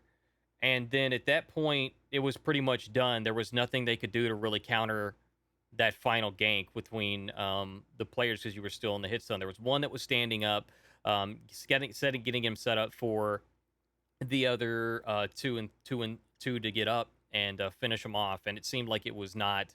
That's kind of why Jorm is just not real. That's one of the reasons why Jorm's just not really probably the best option in comp. Whereas you've got one option with that, because Scout was banned, Morale was banned, and Heal Unblock was banned from that tournament. All 3 of those makes perfect sense to me. The Scout is just completely. It's just too strong for a competitive situation, and even in like casual play, like it lasts a very, very, very long time. So I can see why that's something that would get taken away, because it stacks with morale as well, from what I understand. It's crazy. Scout is a debuff, and Morale's a boost. Morale is an increase on your own damage. Yeah. So it's kind of crazy, right? So I get those. Those make perfect sense. But yeah, no, I appreciate you taking us through the heads, taking us through the mindset of that. So feats are really, it's not just gameplay. It's not just your individual skill from, your hero's perspective, as a player's perspective. It's all about this whole giant strategy of holding on to feats, or should we use feats? And at that point, you guys were probably just kind of hanging out, waiting for, you either had feats or you're waiting for the feats to come back. You knew there were some things that had already been taking place in a previous fight. You capitalized on that opportunity, and you set the stage for the remainder. You set the bar, and you set the stage for the remainder of that tournament. Which, of course, you had that similar situation come up in grand finals, and you handled it, like you said, in a similar way. And I thought that's pretty good that you guys are in the very opening of the tournament, and in the grand finals you have similar situations. You both have opportunities to freak out, and you didn't freak out. You kept a cool head. You maintained you basically you do what people do in MMOs when it comes to fighting against big raid bosses. The strat does not change. Bosses at 5%, strat does not change. We handle all the mechanics. We do everything that we're supposed to do the exact way we've been doing it for the first 95% of this kill. We handle it the exact same way. You don't just go in and burn the boss. You don't just ignore all of your training and you go in and try and gank one person. You fuck up, you give them revenge, then you get yourself screwed in the process. You handle you remember your training, remember your scrims, and you stick to the book. So I respect that a lot. I can appreciate that. You don't freak out and go nuts. A lot of it comes from experience as well, because all four of us have been playing for years. So we have the experience to really know what to do and not really freak out. If it happens, it happens. Yeah, And I think that do our best. And I think that's something that a lot of some competitive teams do a lot better than others. Managing tilt, managing being salty, ability to give constructive criticism, but not completely try and demoralize the team in the process. Ability to take that constructive criticism and flip it and make something positive out of it. And I think that, like you said, that's something that comes from experience, but also experience in playing with teams, which kind of comes back to your entire point of, practice, run scrims, run against, players that are at the competitive level. That's where you're going to get your real practice in. And these are things that, as of myself, at some point, I'm in the near future, I would like to, start running scrims, preparing myself for the competitive scene. And at that point, at some point in time, I would like to go into that realm. So that's right. Heads up to everybody who hates me. I'm going to be there, and you'll have the opportunity to kill me on the battlefield. And maybe you will, and maybe you won't. We'll find out. So we've talked a lot about a lot of different stuff in regards to tournaments, and I want to wrap this up with one last thing actually, no, I'll ask you guys a final question, both of you. We kind of touched on this a little bit earlier, but somebody who's generally wanting to jump into the competitive scene, Treejak, what would you recommend in terms of jumping into competitive? Would it be just as simple as saying, "Hey guys, I want to scrim, I want to go," or is it something that you would recommend asking certain questions or something like that? How would you recommend somebody who wants to get into the competitive scene, from casual or whatever level of play that they're at? Hopefully, you would hope that they are at some kind of level that's like directly below, but and ready for it. What would you recommend? What tips do you have? Just go in, practice, learn, just ask questions. For Honor, like in my opinion, the game is 30% mechanical skill, 70% knowledge. It's all about knowledge. You could have godlike reactions, but if you don't know anything about the game, you're not going to be very good. But you can have mediocre reactions and know the game inside and out and be very good. So it's all about knowledge. Fine tune your mechanics. Ask people who are good and knowledgeable about the game. And if you get snarky answers, or if they say this should be known or something, just don't take it as being an asshole. I know a lot of comp players are seen as assholes, elitists, and all that. But we all just want more people in the scene to improve. We want everybody to improve, competitive and casual players. We just want the overall game to be better than what it is and keep getting better. So just ask, be nice. We'll be nice back. And if you are an asshole, expect to be Destroyed. yeah. Yeah. Oh my goodness. Yeah, Lennon has said something similar to that. You know, just he's the way Lennon said it is just all right. When you're ready, just be ready. And I, and I think that's pretty much that's the way that's the way I look at this too. It seems like you guys are saying something similar. Like when you're ready, just be ready. Be ready because we are nice, but when it comes to actual gameplay, there's a good bit of us that aren't so nice. Yeah, and there is, and we've talked about trash talking, and we've talked about that kind of stuff on previous episodes. There's different kinds of trash talking. There's appropriate, inappropriate. And there's different levels, and I mean, there's if you're there should be a certain amount of trash talk that is something that's to be expected and that's to be allowed, and it's something that people shouldn't immediately get tilted about. So just when you get into the competitive scene, just expect the worst, and then when it doesn't turn out to be as bad as you think, then you'll be fine. You'll be fine. All right. Basically, get over it. If someone says something mean to you, just say screw it. Who cares? I might not even see this guy again. Who cares? Thick skin. Yeah. Yeah. So we've got. So then I want to ask similar questions as a tournament organizer, Boogie. For anyone who's aspiring, who's an aspiring tournament organizer, what are some tips that you might offer? Some best practices that are necessary to running smooth, to running a smooth professional tournament. We have talked about the importance of setting rules, of being decisive, and things of that nature. But overall, someone who's really looking into getting into that, as far as founding an organization as well, what are some things that you would say, or something to be in the know about before you take that leap? Yeah, I mean, similar to how we want to keep growing the competitive scene from like the player-based perspective, getting more teams involved and such, we definitely want to see more TOs as well. Like the more the merrier on that side as well. Advice-wise, I mean, what I would say is that you got to do it for the right reasons. It's a very thankless job a lot of the time, and it's a time commitment.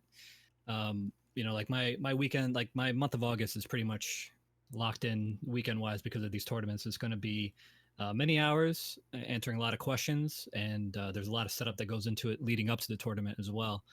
When you're first starting out, it's important to set up your foundation that goes along with like the rules and the type of tournament you want to run.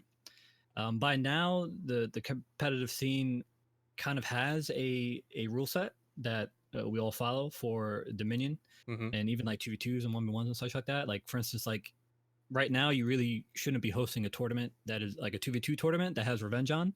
That's just one example of a rule that everyone's agreed that revenge is too inconsistent of a mechanic to be in 2v2. So you don't want to automatically have people disqualify your tournament as like disqualify their interest in your tournament because your rules aren't up to snuff with what the scene has been doing. There's been a few situations where people have come in to TO, people who might have not been as ingrained in the game, but maybe they have some like esports or TO experience from other games, and they feel like they can do something within For Honor, or they see potential there. But then they don't take the time to understand like what the landscape is. So like somebody will come in and say, oh well, we want to do this because we feel like tournaments haven't been, the potential hasn't been met yet. But if they look around, they will see that there's been a lot of tournaments going on and that we have a certain rule set, and if they can find ways to improve it, that'd be great. But you also need to understand like what's been happening up until that point, like what the meta is, why certain things are banned or not, and why the rules are the way they are. And then your marketing has to be on point too. If you're a brand new org and it's your first time hosting a tournament, then you need to make sure you're putting yourself out there on the necessary channels. Like there should definitely be a sub on the competitive For Honor subreddit. You should reach out to like some other TOs or other players to make sure you're in the right discords. If the thing is like if you do your research, all this stuff is pretty easy to find. like a couple quick Google searches or asking around a little bit, you'll be pointed into the right direction. So you don't want to just like set up a tournament on Battlefy and then just expect people to sign up, or like do some weird like sort of system where it's just like, oh, like sign up through my Discord and we'll like manage the bracket there. It's like, nah, man, like find a bracket site. Don't reinvent the wheel when you don't have to. There's definitely like, I'm all for like innovation in the TO space. Like if people can think of a better site to use or a better format for a tournament, or maybe like a meme/fun tournament where like some varied rule sets to spicing things up. Like we had a 3v3 tournament not too long ago. That 3v3 is not a competitive mode, but it was worth a shot, something different to do.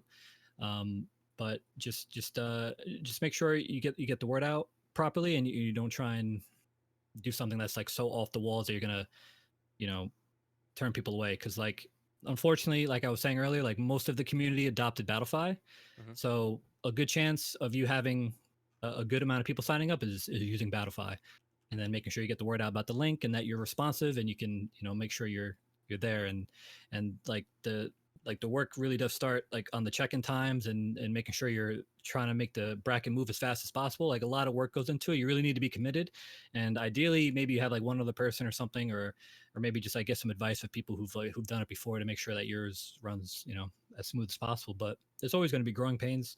Your first tournament isn't going to be perfect, and every situation is unique as well. Like you're not going to get this, like there are similarities in like the type of disputes or issues you have, but there's always going to be some like other new situation where your ethics or your rule set is going to be questioned. You know what I mean? So you just have to be prepared and like you said, be decisive in those situations. Would you say, as somebody who would be stepping into a TO position for the very first time, that you would need to expect some people to test your resolve? I would think so. I mean, it depends on the platform too, right? Like, I'm sure if you're like a PC tournament organizer and a very prominent player comes to you and comes at you pretty aggressively, like hey, like what you're doing is wrong. You should do it this way, that way. Like it's pretty intimidating. Like obviously they know what they're talking about. They played in many tournaments before. So it's just about kind of like taking on that feedback and applying it how it would work. Like you don't want you don't want one player coming in and tell you to like ban certain feats when it's not really like a majority thing, but you also don't want to like do something boneheaded that's like somebody's really trying to help you out and be like, hey man, like shouldn't do it this way, like, and here's why, like you should take on that. But it can be pretty intimidating, and I don't think people are gonna take advantage of a new TO, but maybe they'll maybe give them a hard time, maybe some trolling in the Twitch chats or the Discords or something like that. You know what I mean? Like it kind of comes with the territory. The comp players can be, and even and this is on console. I'm not even calling out the PC crowd. Like the console players can also be toxic. Like the top level players on PS4, like they can be hard to work with too, and they can just make it a little bit more frustrating than it needs to be. But it comes with the territory. Okay, that makes sense.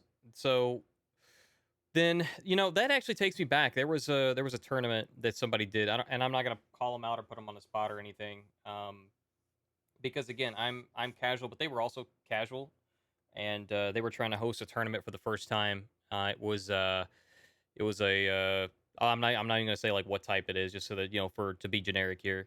And I let them know ahead of time. I said I think it's awesome that you're bringing this tournament to light. It was a 1v1 tournament because there wasn't. I'll go ahead and say, because there weren't very many 1v1 tournaments going on, and a lot of people will say the predominant tournament is 4v4s or 2v2s. In a lot of ways, my favorites are kind of 2v2s, but I'm starting to slowly lean closer to 4v4s. My favorite mode overall is still duels, though. I prefer to just be only relying on myself against the other person, but you also don't get that full 2v2 1vx dynamic that you do in the other modes. So I digress. Is that they were doing a 1v1 tournament. I said, listen, from your very first tournament, to let you know, this is something that you're going to have to be decisive on. You're going to have to stick to your rules.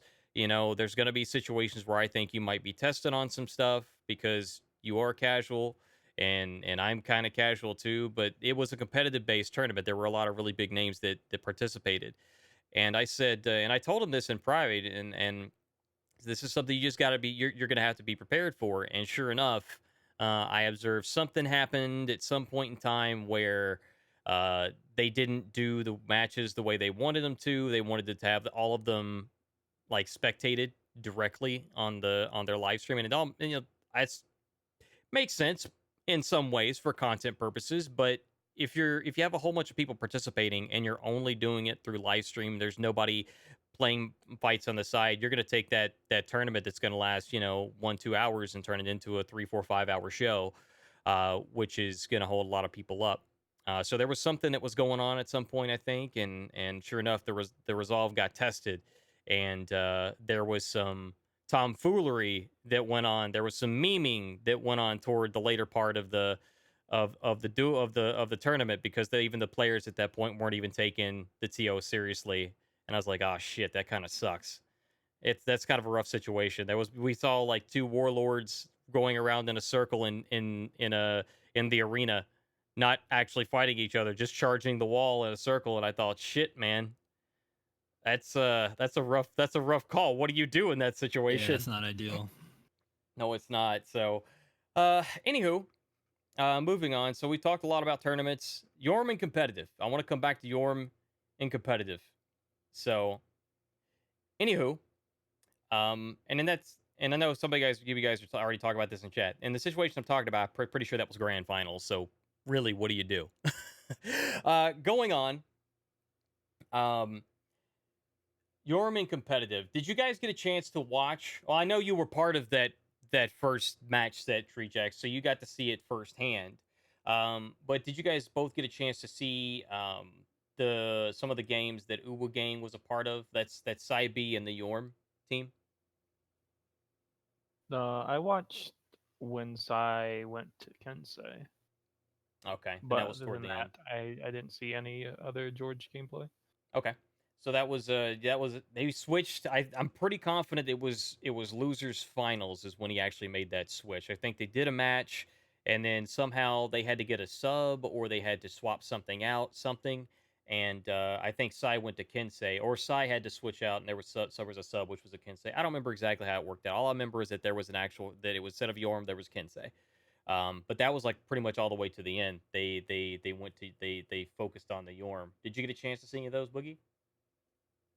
I think I might have caught the stream while they were playing, but I didn't get to see too much of the Jorm gameplay either, to be honest.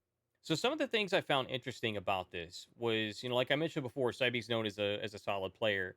There are some things that, just there are better heroes that do what Jorm does, but just better. Like, I mentioned earlier, Shaman.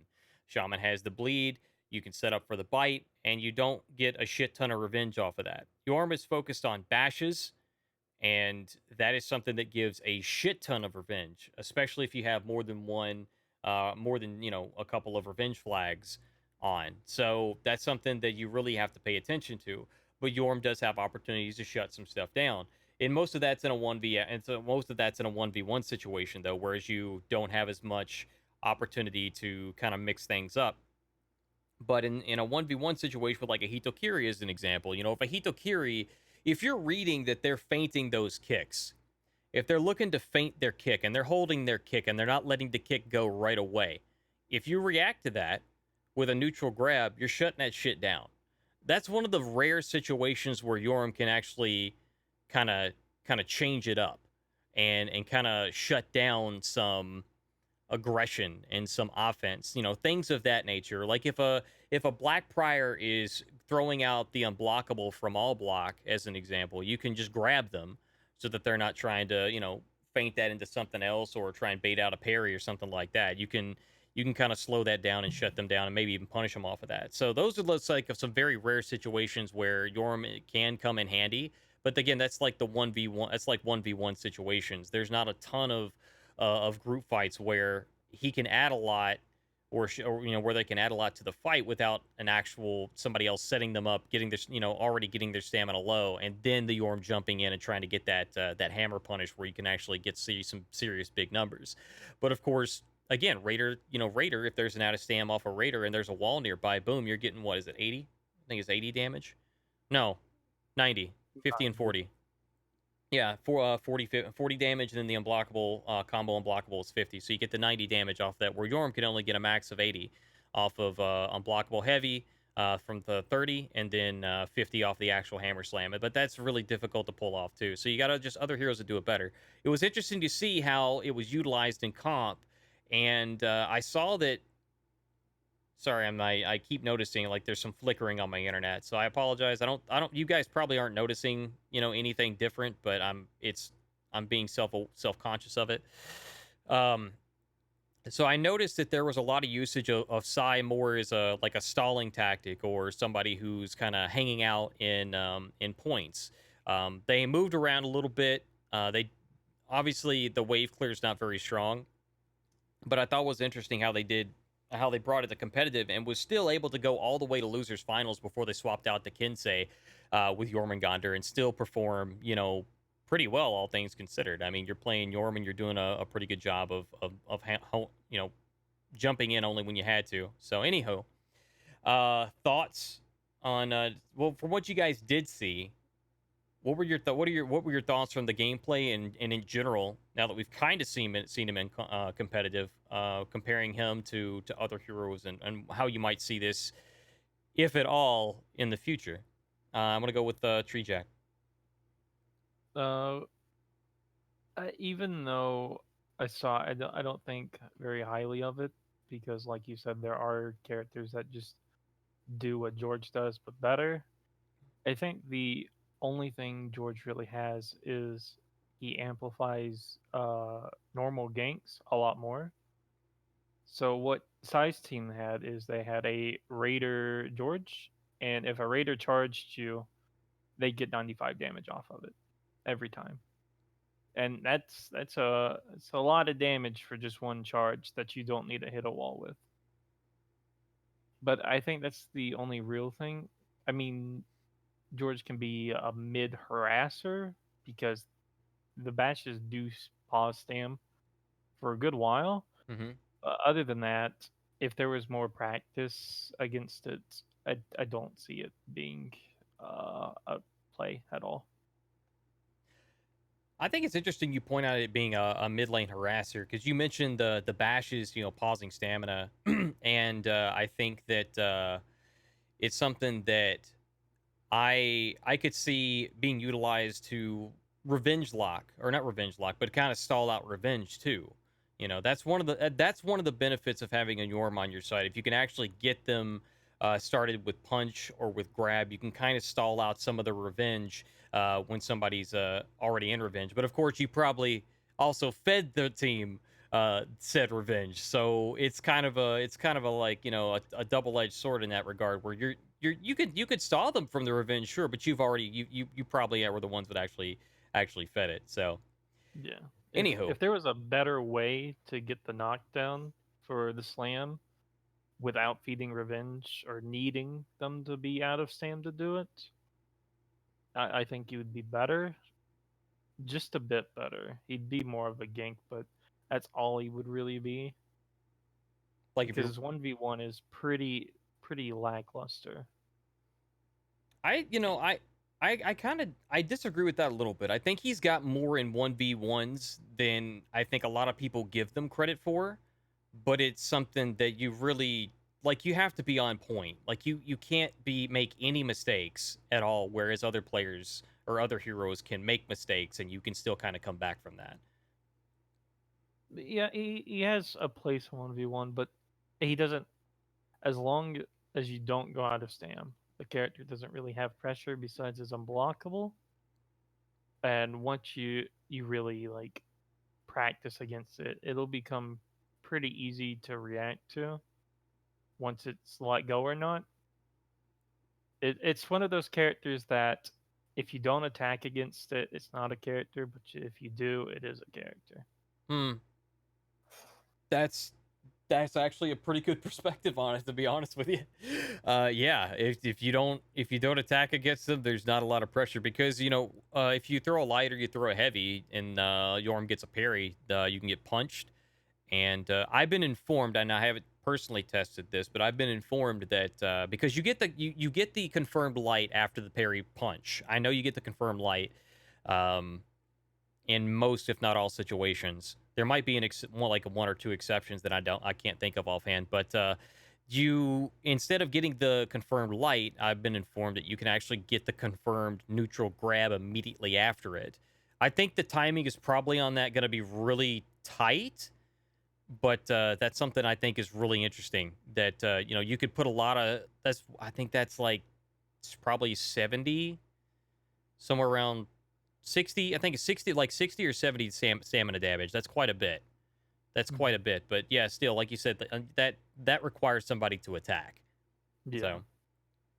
Yeah, I see where you're coming from, and I don't really expect, I don't have delusions of grandeur for Yorm in his current state, but yeah, I would love to see more Yorm in being utilized in different ways, because I think that setting up certain ganks could be really good, but there's just going to be a lot more effort that it really requires, and I think that's really what it comes down to in competitive. You can't bank on.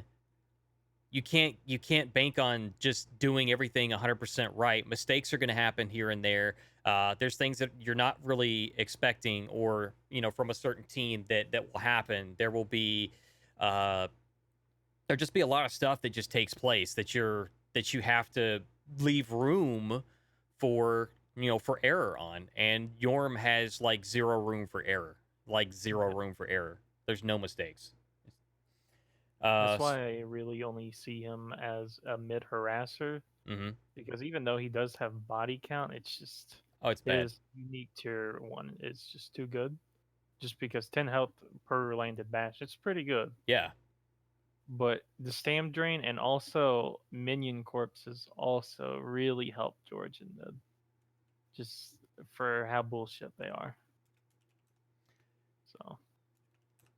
Yeah, no, I see where you're coming from. It all makes sense.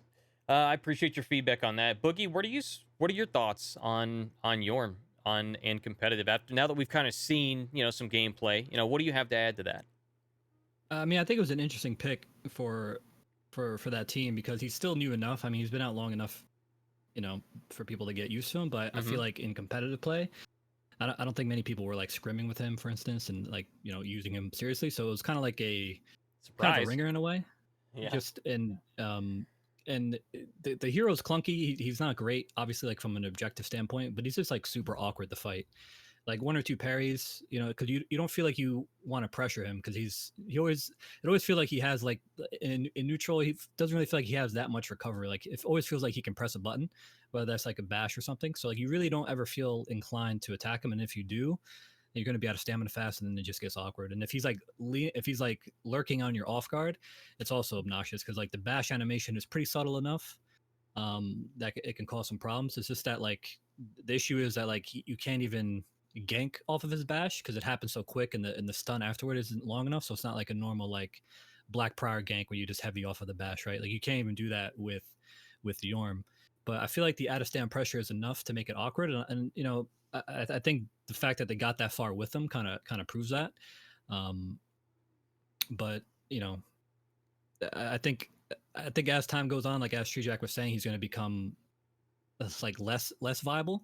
But you also have to like like a tier list, right? Like if a tier list came out today, Yorm would be pretty low, but like that's just like from an objective standpoint, doesn't take into the account the individual player's skill. So a decent player on Yorm is just going to be obnoxious to fight, and like there is some merit to that in a competitive game, because like if you can frustrate your opponent and throw them off their rhythm, then you're going to be able to have them make mistakes, and you're going to get those knockdowns. And there are a couple heroes where you can kind of cause that knockdown to let Yorm do his slam without him having to like bash a bunch of times and feed revenge.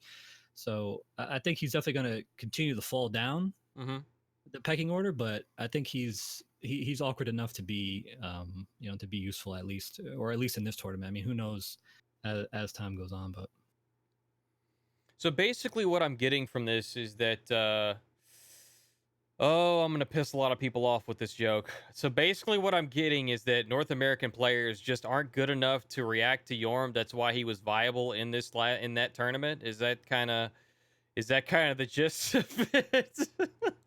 Yeah, I'm sure there's some truth to that. I mean, obviously they didn't win the tournament, but like they were able to get pretty far with him. Well, I mean, like in general, like the opponents in general, like overall, like the teams that they were expecting to go up against, and like they saw the bracket list, and they still made the conscious decision to stick with Yorm in their comp. So my thought process is that they're like, you know what?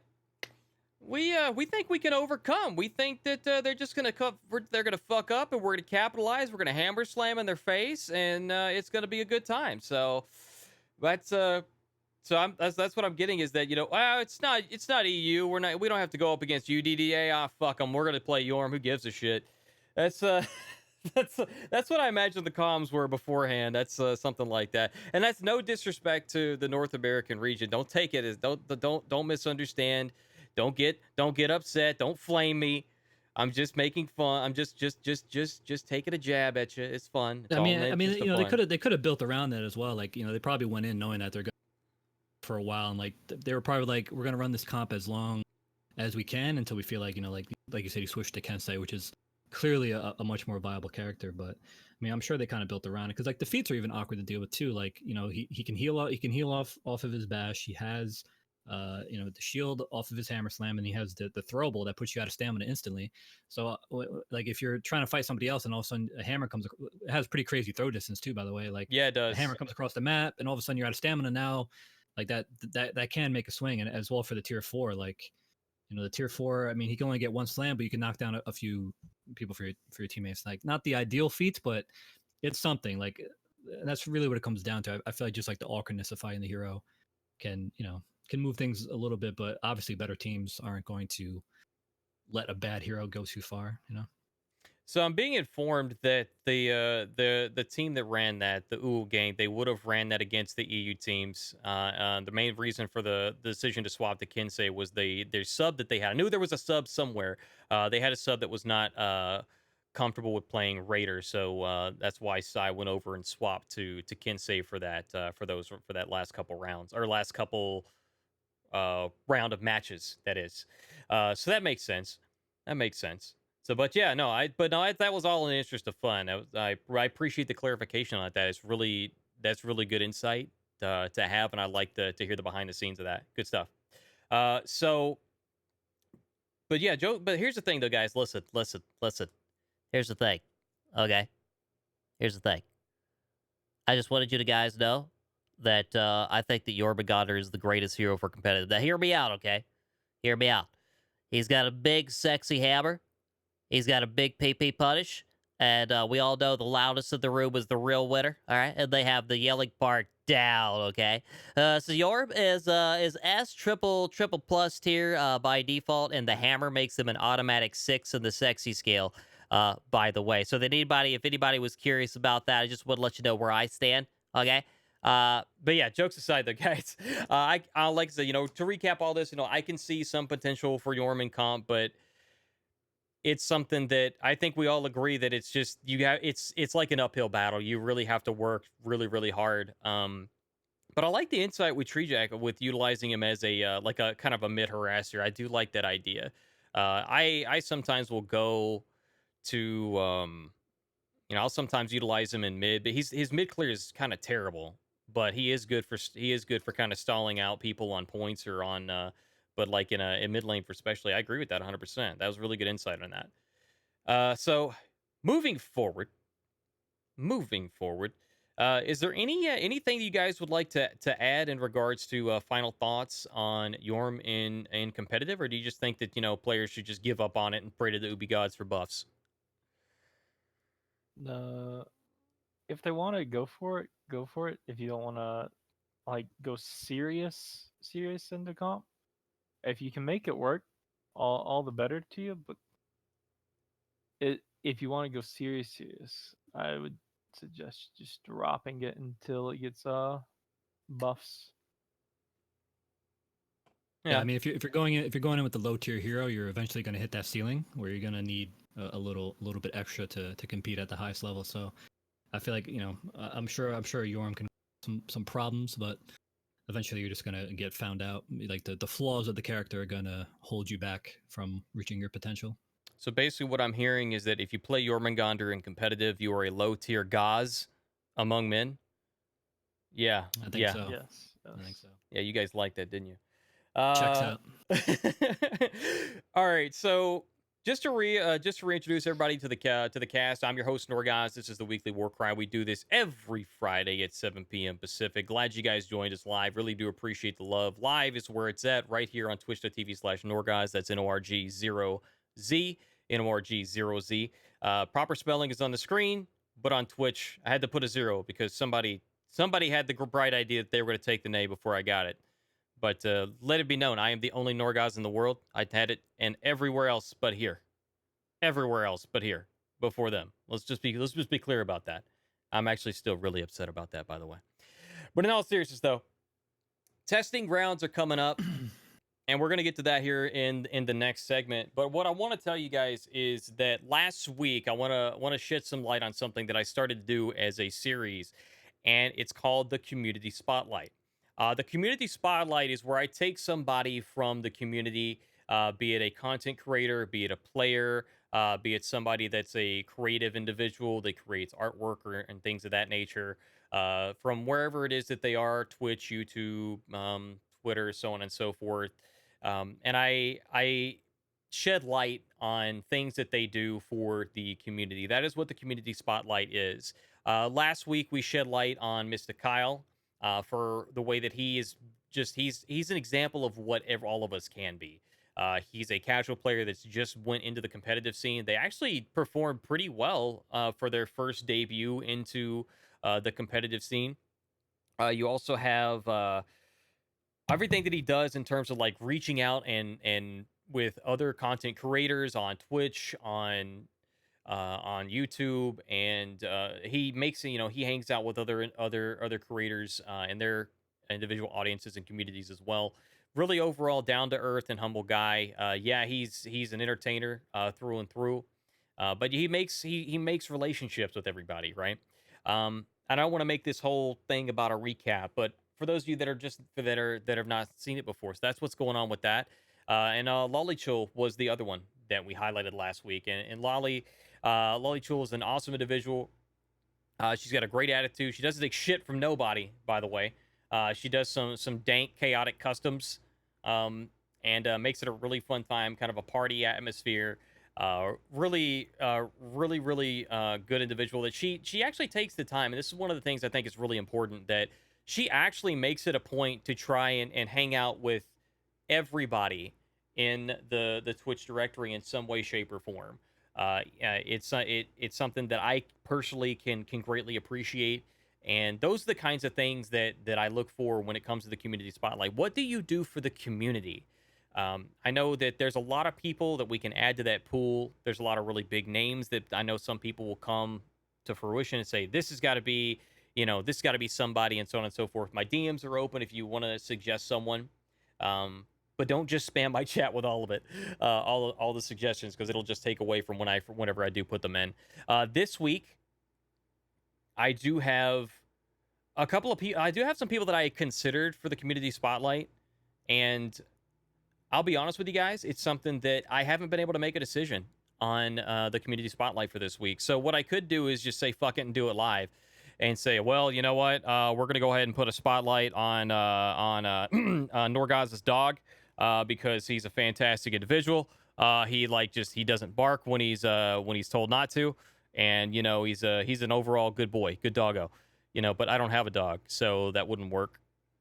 So for this week on the Community Spotlight, I invite you guys to give me some feedback as to who you would like to see in future Community Spotlights. I want to make sure that these presentations, when I do them, are very personal, and they're very specific to those creators, those players, and those individuals.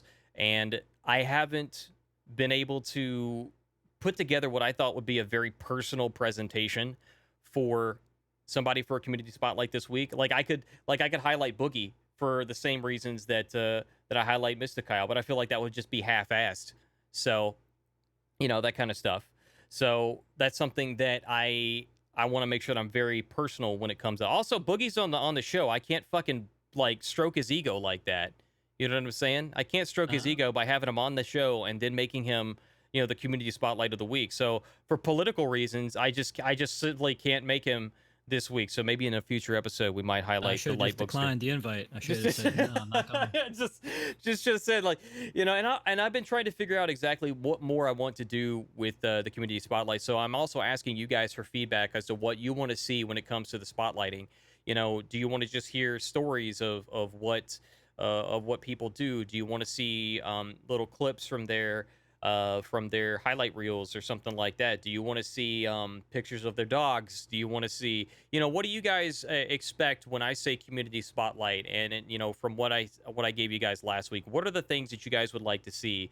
And of course, keep in mind, it's got to be realistic. You know, it's got to be reasonable. Like, I can't like get like a lock of their hair or something, like show it to you guys. Like I have like a, you know, like you have like a voodoo doctor, so they just right here. You know, saying like you can't. Let's be realistic about this. Let's be reasonable. But by the way, Boogie, in a completely unrelated fashion, I would like to get a small sample of your silver hair for purely scientific reasons. And not at all related to the community spotlight at all whatsoever. Hopefully we can get together after the show and we can work that out. Well, I actually got this package. It includes my bathwater as well, so you can get the hair and the bathwater. Very low price of $100. Damn, that's a fucking steal, man. That's, you know, I'm glad that you bring that up, because it's something that what we've been needing is a package that includes more than just the bathwater. You have heard of this bathwater bullshit for weeks on end. But what we've really been looking for, what we've really been needing, is the bathwater and the hair sample. And I'll be damned if LightBoogey doesn't deliver on that tonight. So if you call 1-888-LightBoogey right now, the operators are standing by. And Toll free, by the way. Toll free, by the way. We pay the bill so you don't have to, so that when you are paying that $100, okay, $100 includes free shipping. Correct? It includes free shipping, right? That's included. You know, international. It's right. Well, of course, international. You know, we're going all over the world here, guys. This is the big moment that you've been waiting for. Getting your hands on a lock of the Bookster's hair. This coming this fall, the package will be delivered to you. Yes, sir. Oh, you want package? We deliver. Okay. Moving on. Use code Weekly Warcry for 10% off the package. Absolutely. Use code Warcry. Yeah, not weekly, just Warcry. We had to shorten it up for, for site specific, restrictions. Oh my god. All right, moving on. So, testing grounds. Testing grounds are coming up August 29th. I've been saying the 28th all month, but it's actually the 29th. I could have swore it was the 28th. So somebody did a slide wrong, or maybe I just fucked up. I probably just fucked up. I'm sorry, y'all. It's on August 29th. Testing Grounds is going to be released to the public. For those of you who don't know what Testing Grounds, I'm going to reiterate it for you. It is basically the public test server that's built into the For Honor live game. So you don't have to do anything else special. You don't have to do anything else. You don't have to download any other version of the game. You just patch and boom. You can either play it or don't. And the best part about this is that all of your orders carry over to the Testing Grounds. That's right. All of your orders carry over to the Testing Grounds. So every order of the package that you place carries over into the Testing Grounds. So okay, but in all seriousness though, they all carry over. So you can go into Testing Grounds, right? Yeah, Boogie. I thought you were talking about orders as in the fucking game. Boogie, I'm like, oh. Boogie just caught up on that. No, there are orders in the game, but I took a spin on that. So every order of the package of Boogie hair and Boogie bathwater carries over to Testing Grounds. And if you play the new Gladiator, you get one for free. So you get one for free. It's like Twitch drops, but in game. It's fantastic. Glad game. Okay, so just for clarification, I'm going to reset this because I know I went in three different directions at the same time. So Testing Grounds are coming out August 29th.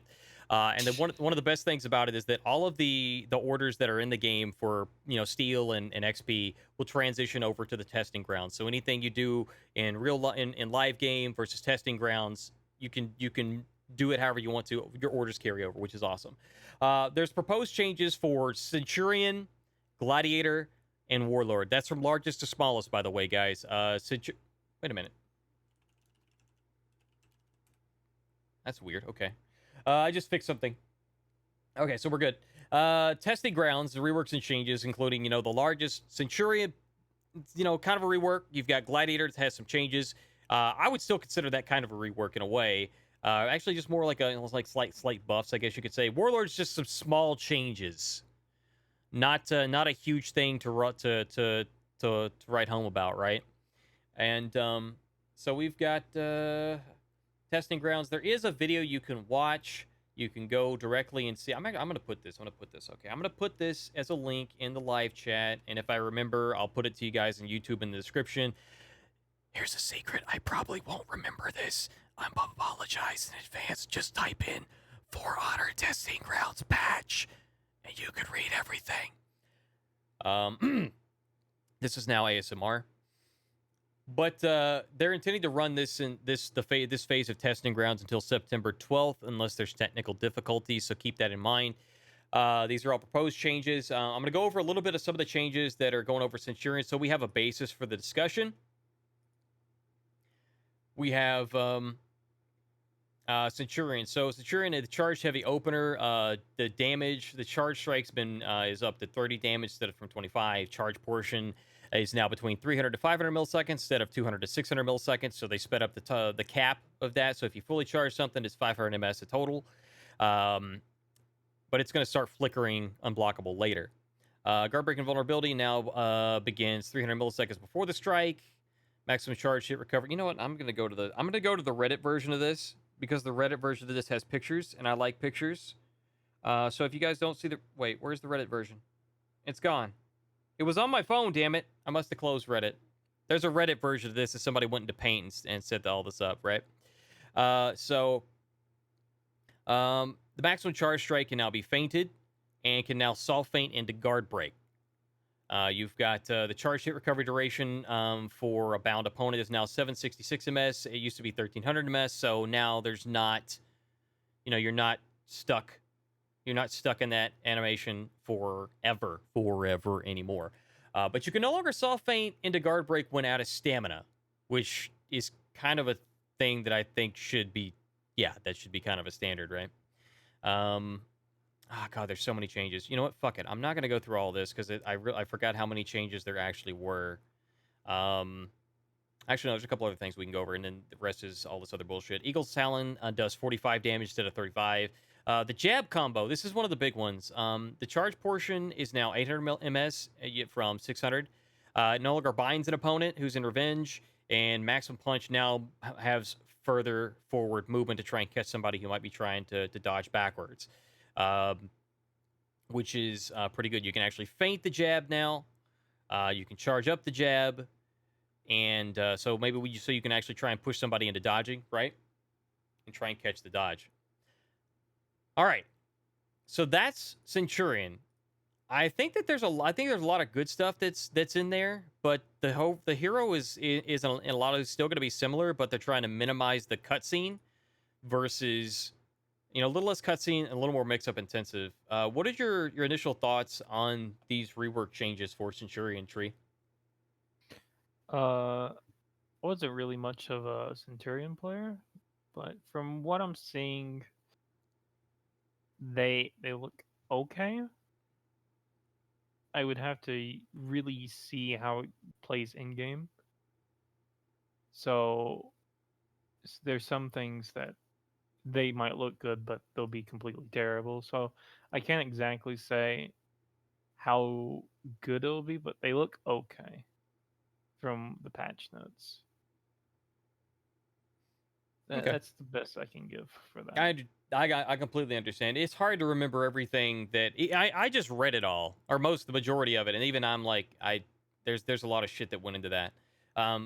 I would say that there is I think that there is a lot of good stuff in there. I think it's going to change a little bit about the way that the Centurion plays. It is going to be more mix-up intensive. It's good that you can actually grab somebody or push somebody into a dodge and actually grab them out of a dodge. You are going to get less cutscene, but when you do actually get punished, Eagle's Talon is going to hit you hard, and it's going to hurt. So I think that's one of the biggest things. Oh, I forgot. Zone. The zone actually does get, you can actually feint the second and the third strike from the zone.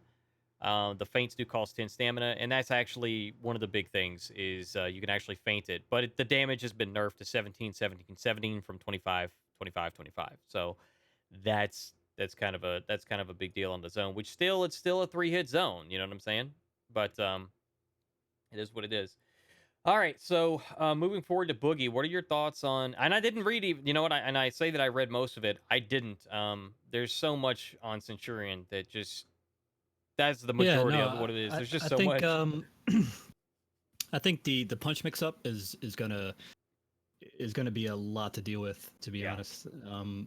Just that variable, the variable timing of it all, and being able to hard feint that into a GB. It's going to be hard because we're so used to, like, the punch is such a easy move to dodge right now. The only time you really see it is like when it's getting off of a charged heavy to confirm the leap. But it's definitely going to make him harder to deal with from that perspective. But I don't think it necessarily solves all of his issues from neutral.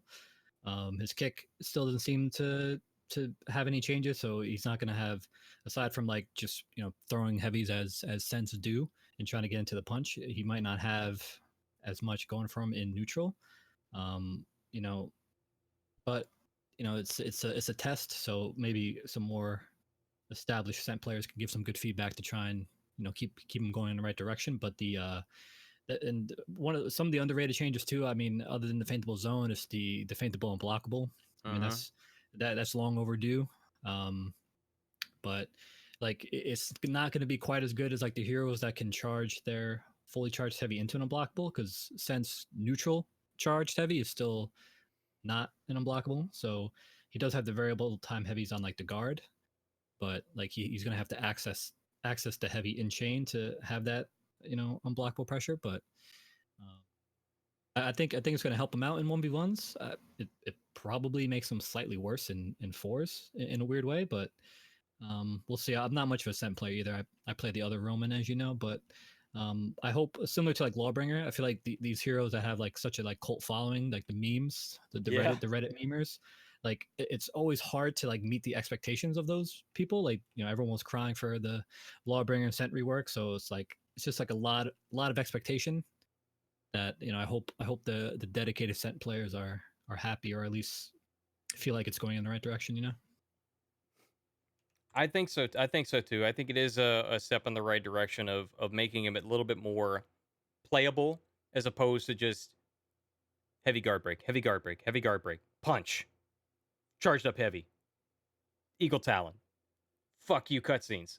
Yeah.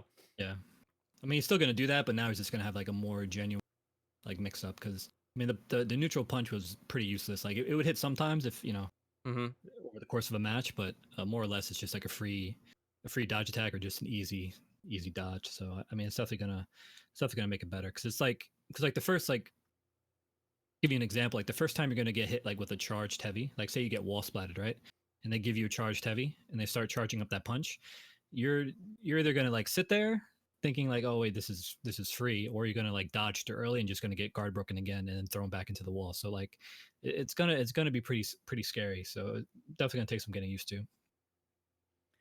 One of the things that I didn't mention is I should have wrote this down. I suck. Like you said, the feinting the unblockable. That's something that's. Oh no, you said yes. Feinting the unblockable, feinting the punch. That right there, the feinting of the punch. You can also throw a punch out of a combo, or in a combo now, which I think is interesting. So you've also got you've got this mix up that's going to be similar with the punch itself, because you can charge it up and everything. You almost have like a similar situation that Hitokiri has with the kick / charge kick / feint / sweep / guard break / fuck your mother / whatever the hell else the Hitokiri can do with that. Literally, there's just so many options that the Hito has with that, because you can charge that initial kick so long. That's one of the only things with Hitokiri that, and I love that it forces a read. Don't get me wrong, I love that it forces a read, but that's one of the things about Hitokiri that I think just kind of needs to be dialed back a little bit personally. Just you can hold that for so long, and then you can feint the sweep, or right before the sweep. Essentially the same semantics. The same basic principle there, and then you can go into a guard break. At that point, you're, what I'm saying, like if you're trying to react to something, it's one of those things. Like you do have to kind of guess, and you do have to read. That's where it kind of goes back to the Jorm just grabbing them. If they're feinting it, if they don't throw that kick immediately, you can grab them.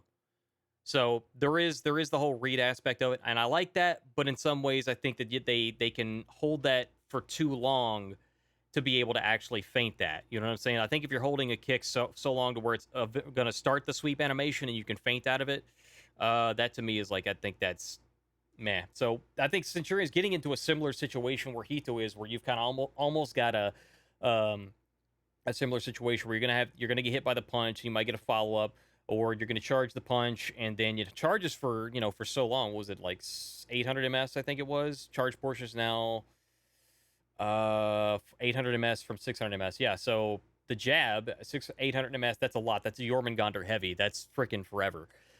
So yeah, you're going to be kind of pushed to make a read and dodge or something like that. You're going to get caught with something, if you're not reading well. So that's good in some ways, but in others, we'll see how it happens in practice. I think the casual community is going to have a problem with it either way, and that's not to say that that's the way it should. Exactly, that's not the way it should be. You know what I'm saying? That's not the way it should be. Raiders stunning taps, still something people complain about. I think they've moved on from that though. Now it's the Hitokiri.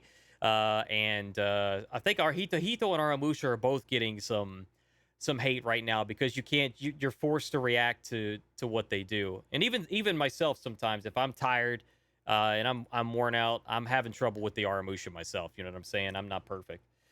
So lots of shit happened with Centurion. It's good that we're finally seeing some mix-up potential with them, getting rid of the cutscenes.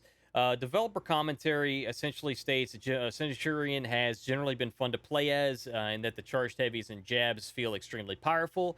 However, they're not particularly effective in 1v1s against opponents who don't parry, unless it's absolutely safe to do so, such against a full charged heavy finisher. This makes it hard for a Centurion to initiate combat, which is entirely accurate. That's exactly what it is. Unless you know that they're pretty much forced to throw the unblockable with that final charged heavy, like you're probably not going to parry that. You're either going to wait and see what happens, or you're going to try and, just get away from it. They've tried to eliminate the cutscene, which they state effectively the cutscene's removed. Charge punches no longer guarantee any jab. The opponent can dodge. Instead, Centurion can feint the jab and can feint the charged heavies, even during the finisher's unblockable portion. And they said something during the live stream that said even during the scene where you get them on the ground, there's supposed to be enough recovery time or something where you can still have some kind of a reaction to the Eagle Talon, or maybe that was something else. They're probably talking about the amount of locks, like the gank itself, like how much damage the Eagle's Talon guarantees your teammate if they're trying to gank. I think that's probably what it was. I'm the way I didn't get a chance to listen to it again, but the way I heard it, that's what it sounded like to me. So, but with reading the patch notes and what you're putting in perspective, I believe that you're accurate. Like you can't get a completely destructive gank of it. So no more. It's like a one shot gank still, I believe. Yeah. I don't think they nerfed it. Like you're still gonna take a lot of damage either way. All right, so Centurion, decent change so far. So I mean, it looks decent on paper. Gladiator is now the new Valkyrie. Gladiator's the new Valkyrie. Gladiator, the only hero in the game, by the way, guys, because Valkyrie's not that good. Well, Valkyrie has that deflect, right? He's got that decent deflect now, but the Gladiator's finally gonna have a light combo that doesn't suck. And the only hero in the game with a 4-hit light combo, by the way. This is like a Roshi on steroids. That's right, 4. For those of you that are watching live, Boogie put up the 4 fingers so that you can figure out exactly how many that is. Because I know this is late in the show. We got big thonks going around all over the show, and some of you guys are probably worn out from thinking the big thonks. So you got Gladiator's light attacks, right? Here's the thing I'm going to talk about the Gladiators. So you got Gladiators. There's not really many changes with Gladiator. I can go through these quickly. The second, third, and fourth chained light on top is now 433 ms respectively from 600. And the chained side lights, second, third, and fourth in the combo is 466 ms. So that's where I was getting at with like, it's kind of like Valkyrie in the sense the top lights are faster, side lights are slower. So if you're spamming top lights against certain people at certain ranks, you're probably going to be just fine. When you get a little bit higher up, you're probably going to want to just stop that before you get light parried and fucked over. The Fusina Ictus is now 600 ms when the target is out of stamina from 800 ms. And that is, for those of us that are listening or watching that don't know what that is, offhand with the name, that LightBoogey, that is the what? Toe stab, baby. Thank you. That is the toe stab, guys. So now, instead of just sitting there and waiting for like a century for the toe stab to come down when you're out of stamina and then, still being able to dodge out of it, it's coming down in 600, which is the same time as the majority of the bashes in the game. So that might make that a little bit more viable in team ganks. Skewer is going to have added forward movement from the skewer during the strike and the feint, so you can potentially maybe grab somebody out of that if they try to back up and grab them in a feint to guard break. Stance change. Now, I know Boogie's going to be super fucking happy about this one. The guard is now 1100 ms from 600 ms, and that's don't correct me yet, guys. Listen closely. I'm reading from the patch notes. I'm well aware it's not exactly 600 ms. I know it's been tested and all this stuff. I understand it's less than that. I think that it's supposed to be intended to be 600 in the system and the coding is supposed to be 600. I guess that's what they're going for. I don't know. I'm just reading the patch notes. Don't kill me. Thank you. They wanted to give Gladiator faster tools to improve Gladiator's 1v1 abilities, accelerating light attacks, and the out-of-stamina toe stab should make those moves more usable, and the improved forward movement on Skewer should allow it to work into feinted and guard break mix-ups, and the stance changes are increased to now standardized this timing to all other Assassin's timings and should help in group fight situations. Yes, especially in group fight situations. So Gladiator has not seen a lot of competitive play for a very, very long time, and for good reason. I would be very curious to see if this makes them any more competitive and how much better it's going to make Gladiator overall in full population situations. I'm going to give this one to you first off, Boogie, as the Gladiator main here. What are your thoughts, initial thoughts on the proposed changes for Gladiator? This is all on paper, by the way, guys. It's not in yet, but yeah, we're just it's definitely a step in the right direction. It feels like an optimization, which you needed for a while. I mean, to be honest, like optimization of what now? Optimization of his current kit. Okay. So like they didn't. It wasn't too deep. It wasn't like, it's not like a very complex rework by any means. Like, to be honest, I feel like speeding up his light attacks and giving him a normal guard could have been something that could have came in like an update just to give him some love. But I'm glad it's finally here. Mm-hmm. It's definitely gonna. I'm glad it's here. I think it's going to be. It's definitely going to improve his 1v1. I'm still concerned about the amount of recovery all of his attacks have. I mean, the toe stab alone, I mean, going for 10 extra damage and eating potentially like 25, 30, 40 damage is crazy. The sped up out of stamina toe stab is definitely better. But my concern is that his cutscenes are no longer a thing. His out of stand punishes now are pretty fun to do and pull off. And they're pretty damaging. 60 damage plus toe stab and bleed if you do it off of a skewer. Mm-hmm. So it's pretty good. But now that timing is going to be off, so that's probably going to be like one of the first things I try and test is like what his new out of stand punishes are, and if you could still extend it with toe stab. I'm thinking not. So I'm a little disappointed in that regard, but hopefully it gives him a little bit more neutral pressure. But I mean, people are dodging that from neutral all the time, so I don't think it'll be much different out of stamina. But the skewer change is definitely good. I mean, the skewer, I get it to land because I play on console and I throw it out so much, I kind of condition people. So like when I do actually feint it into guard break, like it does come off. But players who know what they're doing, like when I come across like somebody who's good in duels or whatever, they're dodging it on the single dodge timing that negates the whole mix up. So you see it start up, you dodge to the side, you avoid the skewer and the feint to GB. So you avoid both options there. The only thing you could really do in that situation is like feint it into a toe stab, but That's only really good if they're out of stamina. Otherwise, you're just getting 10 damage and doing 3 moves to get 2 damage or 10 damage. So it's definitely a step in the right direction, but like the guard is going to improve him in 4s, but I still feel like he's going to be held back just by the amount of recovery he has on his moves. And just to give you an example, like if I were to like to commit to a dodge attack in a team fight to like interrupt somebody or punish a whiff or whatever, like I'm in so much recovery if I don't chain into anything else. And I feel like that needs to be normalized a little bit. I feel like it should be a lot less. And I think maybe the toe stab needs to be reduced a bit to like, it's a decent ganking tool. You can actually get away with quite a bit of toe stab heavies. So like you toe stab and you have a teammate on the off guard heavying. You can get away with quite a bit of those before you actually feed revenge. But it's still like the recovery is just way too high. So I'm hoping too damn high. And I really do feel like Gladiator's like ripe to have a dodge cancel recovery mechanic. He has 2 different variations of the dodge attack, and it'd be really interesting like risk reward to like try and dodge cancel certain moves. And like obviously you can still get guard broke in that situation, but you can like target swap and punch people or commit to the light attack to get damage in. I think it'd be really interesting and give them like better flow. And but I don't know, we'll see. But I'm definitely excited to test it out, and I think it's a step in the right direction. The sped up light attacks, like I always thought that Glad's animations were really weird. Like he's just like literally just like poking you over and over again. I was hoping they were just going to get rid of the light chain and either give him like a heavy light chain and like a light chain, like give him like a couple variations of that. But we'll see how it goes. I mean, it's definitely gonna like you're definitely gonna be able to land them. I mean, 600 ms chained lights is a joke, so I'm glad they're gone. Yeah, but yeah, and I mean, 4 of them. I'm still excited. I'm just excited for the guard. Honestly, if they're like, hey, we're giving his guard buff, I would have been over the moon. So yeah, all the extra stuff is good.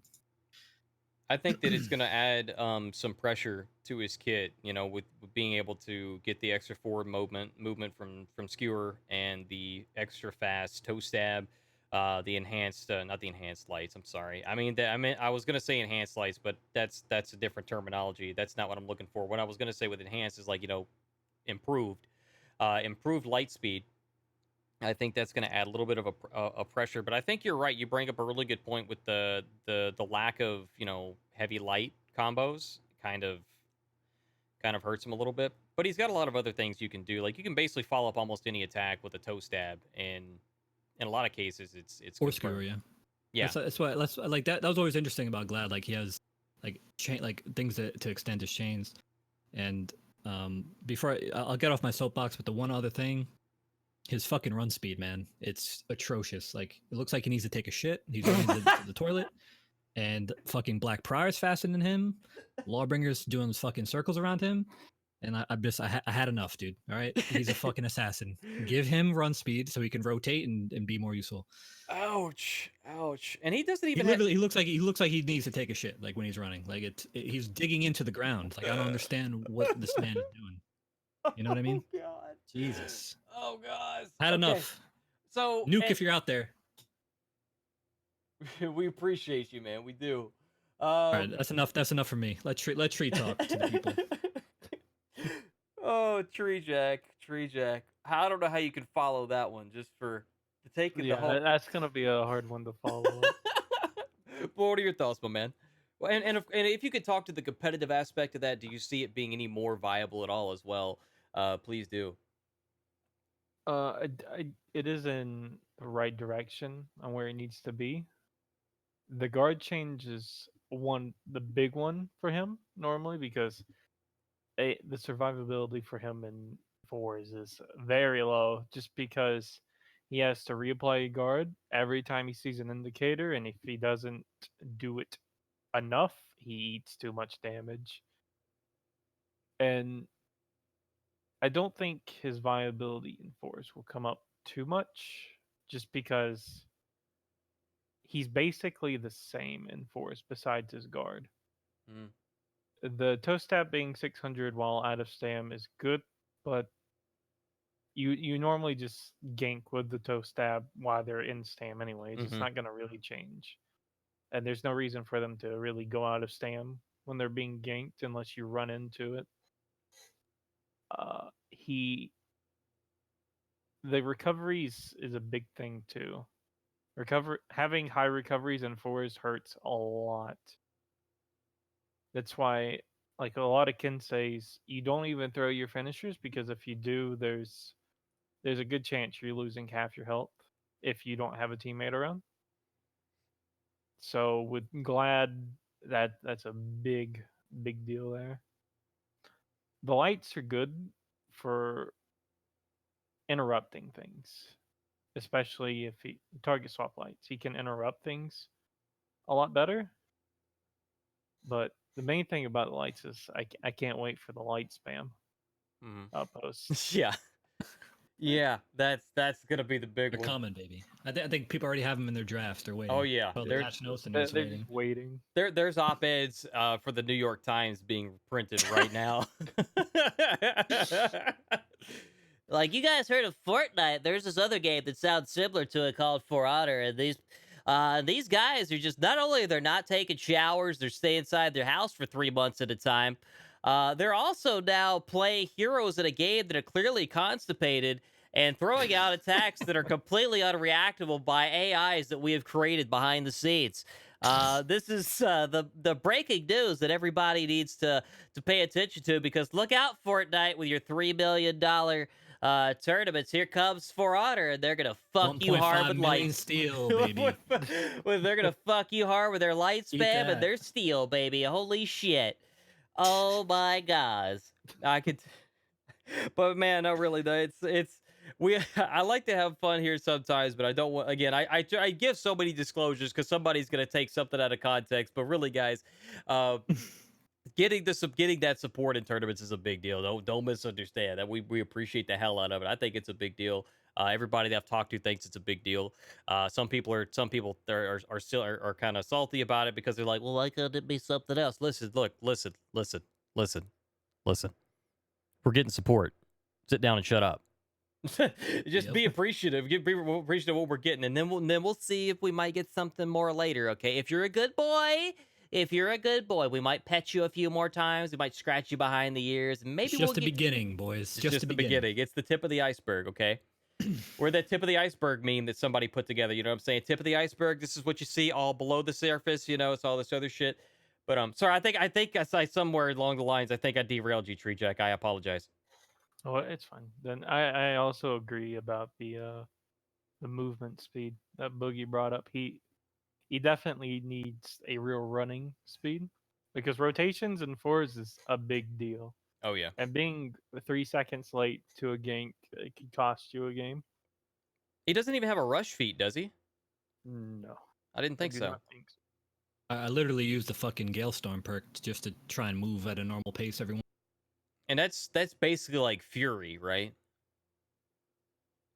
What, the perk? Yeah. Oh no, sorry, the perk. I'm sorry, I thought you said feet. I was like, wait, what are you talking? Galestorm. Right. Galestorm, Okay, yeah. Got you. I don't know what I was thinking there. When that perk is active, it feels like he is running at what he should be. It doesn't feel like a. I see. A buff. Doesn't feel like a buff. This is what it should be. This is nice. I can picture going back through Boogie's videos and like just clipping him saying that exact thing while he's like got it activated. Dude, there's literally a clip of me trying to run to C flag and the Black Prior went the long way and got there before me. And I'm just like, what is happening, dude? He took the detour. He took the scenic route. He's like, oh man. He took the scenic route, still got there before me. I took the most direct path and I've almost lost my fucking. Oof. Yeah, he's a heavy character. He's a heavy character, guys, okay? He's wearing like 5,000 pounds of honor. Listen, in my 62 years of playing and creating content for Honor, I can't imagine a more frustrating thing than being beaten to a point by a Black Prior with a giant shield and 5,000 tons of armor, okay? I can't imagine. Like, it's seriously, like, you're just like, I think I'll just toe stab myself now. I'm just gonna go ahead and toe stab myself. I might have just turned around. I might have just turned around, went back to my spawn, and just put down my controller. I believe. Is that? I'm gonna have to find. We're gonna have to. You guys got to find the clip to find out what happens at an instance. Maybe he goes back. Maybe he does it. I imagine you kind of like you kind of go back and forth in the bridge. I could see this in a tournament perspective. Like, you know, Boogie's going for the point. He's on the bridge. He sees the Black Prior is already there. The Black Prior went to A, B, and now he's at C. Tactical cam, we see the Black Prior is at A and then B, cleared B, came to C, and Boogie is on the bridge deciding, does he want to go? Does he want to not go? Does he want to go back to spawn? Does he want to go to the point? Does he want to go back to B? Will the Black Prior beat him there? Will he be able to make it anywhere? We're not really sure what he's going to do. We're going to stay tuned. We'll be right back after the word from our sponsors. Yep. I'll still be running when you get back. Don't worry. And now we're back with Boogie's running. Oh, I digress. Oh man, but yeah, that's frustrating as hell. I'm sorry. I think. Oh, so did you have anything else you wanted to add to that, Treejak? I'm sorry. I think like I said, I apologize for derailing you there earlier. No, it's fine. It's fine. I do think with the guard and the lights, like Boogie said, those should have came a lot sooner. Those should have been hot fixes, in my opinion. Because even Shinobi, like Shinobi was really what a season before Glad. Shinobi got it way before him, and Shinobi's was only like 200 ms, like better at the start. So, but with the toe stab, I do think he should be able to chain on whiff, so he doesn't eat a heavy every time someone dodges it. And I do think with the sucker punches and this cheap shot, they should at least give a light. If not a light, actually give an unreactable mix-up of some kind. Because right now they're kind of just... I have... If you don't have Haymaker, it's useless. You get chip damage. That's it. But that's about it for me. All right. Well, so ultimately you don't, but ultimately though you said you don't really see him being more competitive with this change, because basically will you take a gladiator into a competitive match to utilize the toe stab for ganks, and regardless of whether you're in stam or out of stam, that's why you take a gladiator to comp, right? Well, if you do take it, the main thing you're gonna do is you're gonna run around, and if you find someone that's near a teammate, you walk up to him and toe stab him over and over until he dies or he gets revenge. Or he gets pissed off and quits. Yeah. You just keep doing that. And then you rotate the points and you try to 1v1 people on points. And hopefully they don't have something to run around to stall you. And that's basically Glad right now. It doesn't and sound I don't very think fun. he's going to really change. That doesn't sound very fun. Okay, well, what can we get from? Well, let's see what we can expect from Warlord here, because Warlord has already gotten Warlord's gotten multiple changes over the years. I think he's gotten 2 changes that I think were considered reworks, that were considered reworks, and he's gotten some other minor adjustments outside of that. Warlord is getting he's getting a few changes, nothing that's like game breaking. Developer comments, I'm going to start with the developer comments on this one.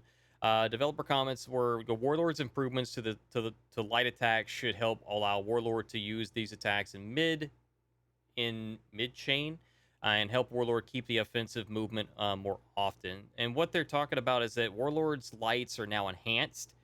And for those of you who don't know what the enhanced means, what I was kind of referencing earlier was they do not stop when normally blocked. So unless they're parried, you can continue your chain. Warlord's light attacks now have increased range, so you can catch somebody a little bit further away. Top light opener is now 18 damage. It was 17. Side light attack openers will now deal 15 damage instead of 13. Top light finisher will now deal 18 damage, which is a nerf down from 20. So... Oh, and Top Light Finisher still has medium hit reaction, so it still allows ledging like before. So that's actually something we don't see a lot in patches. The terminology of like the hit reaction, getting pushed back and stuff like that. That's something I don't see very often in patch notes, and I don't see that's something that's discussed very often. Maybe that's something we could talk about in a future show. Heavy attack finishers, armor on heavy finisher now starts at 300 ms or 400 ms. I know some people have already made the complaint about that They believe that that's a little too quick, and I want to get your guys' feedback on that as well. And block and stab, adjusted tracking on stab from full block stance. As I understand it, basically it's just going to track better. That's pretty much it. So I'm going to start with you on this one, Treejak. I should probably go back and forth if I were smart. That way you're hearing Treejak, then you're hearing Boogie, and then you're hearing Treejak. But I'm trying to alternate who's starting this shindig. So I tell you what I'm going to do. I'm going to fuck it and do it live myself. Warlord. I've always been a big fan of the Warlord. Warlord is easily one of the greatest looking heroes in the roster by far. By a long shot. You've got Warlord and Raider, two of the best looking heroes in the game. And Warlord, which has been around from the get-go, just hasn't been given the loving that he really needs to thrive in the For Honor showcase, if you will. You know, now he's got some crushing counters. He's got tracking off of the all block follow-up attack. You've got tracking on zones. You've got a decent. So you can put a little bit of a pressure on somebody, but the optimal way to play him right now is something that I can't talk to very much. It's not, but it's something that we used to see a lot of like running charges. We don't see as much running charges now.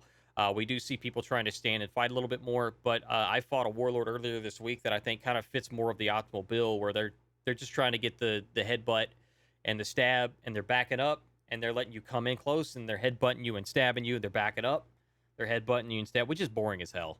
So he needs more options, is what I'm getting at, and looks like it's providing them a little bit more options. He's going to have a little bit more opportunity to trade with his heavy finishers. The damage adjustments look good. I mean, for being the class that he is, side attacks starting at 13. And he's a big beefy boy. He's a sturdy son bitch. 13 was kind of low. 15 I think is pretty good. You've got enlightened. Okay, I've always said I love enhanced lights. I don't know why we don't see more enhanced lights. And I think that's what they're starting to do is the devs are starting to see the same kind of thing, is that without enhanced lights, it's hard to be aggressive. It's genuinely hard to be aggressive without an enhanced attack. So, and again, that's being able to continue your chain off of a block.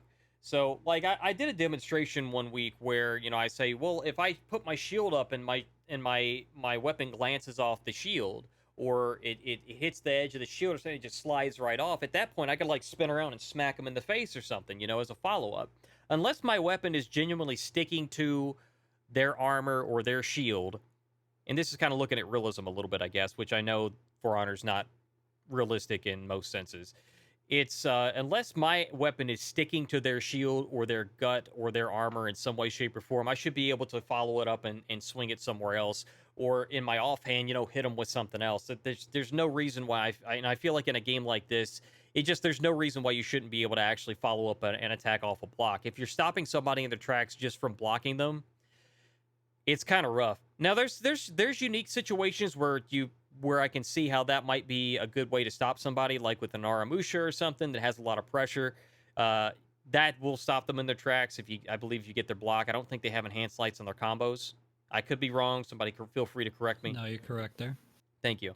And that's something that in some ways you kind of need something to stop their pressure, because not all heroes are going to have a way of shutting that down, right? And they're what, 400 ms lights now, so and they're sulfated, so they come out really, really quick. You've got to be ready, and you've got to be on point. You can't screw up. You can't have a bad connection. You got to know what you're doing. So those are situations where I can kind of see maybe, you know, don't give them as much. But in a lot of cases, I just don't see why, at least with openers for sure, I don't stop somebody's combo just because they get blocked. That's all I'm saying. I fully believe 100% in enhanced lights, enhanced attacks off of your opener, because especially if you don't have hyper armor, for sure. If you don't have hyper armor and you're throwing out an attack, you're taking a risk. You're taking a big risk. And if it gets blocked, you should be able to do something as a follow-up. Do something, anything. I don't care what it is. I don't care if it's like sit on the ground, eat a sandwich as they whiff over your head. It's got to be something that is beneficial to you in some way, shape, or form that can kind of keep the opponent guessing. So these are some minor changes to it. I don't think it's anything that's game-breaking. I don't think it's really anything that's game-changing. I think it's really just going to add a little bit more pressure to Warlord in terms of his trackability on like his stab from full block stance and the And that kind of stuff. There's just a little bit more damage. He's going to have a little bit more combo potential off of openers. But is he really getting the love that he needs? I don't know. And I'm not the person to answer that specific question. I think it's just adding a little bit more to the Warlord's kit. I don't think it's a fully complete picture just on paper, but we'll have to wait and see what it turns out once we actually get the Warlord pros in on the business. So, Treejak, what are your thoughts on the Warlord adjustments? My thoughts are nothing's really gonna change. The damage buffs are nice. Not having 13 damage light attacks is always nice. The armor, it's on finisher, so it doesn't really mean that much. I mean, he may be able to trade just a little bit better if someone tries to punish him when he whiffs. But it's not like Hitokiri neutral hyper armor, so Yeah.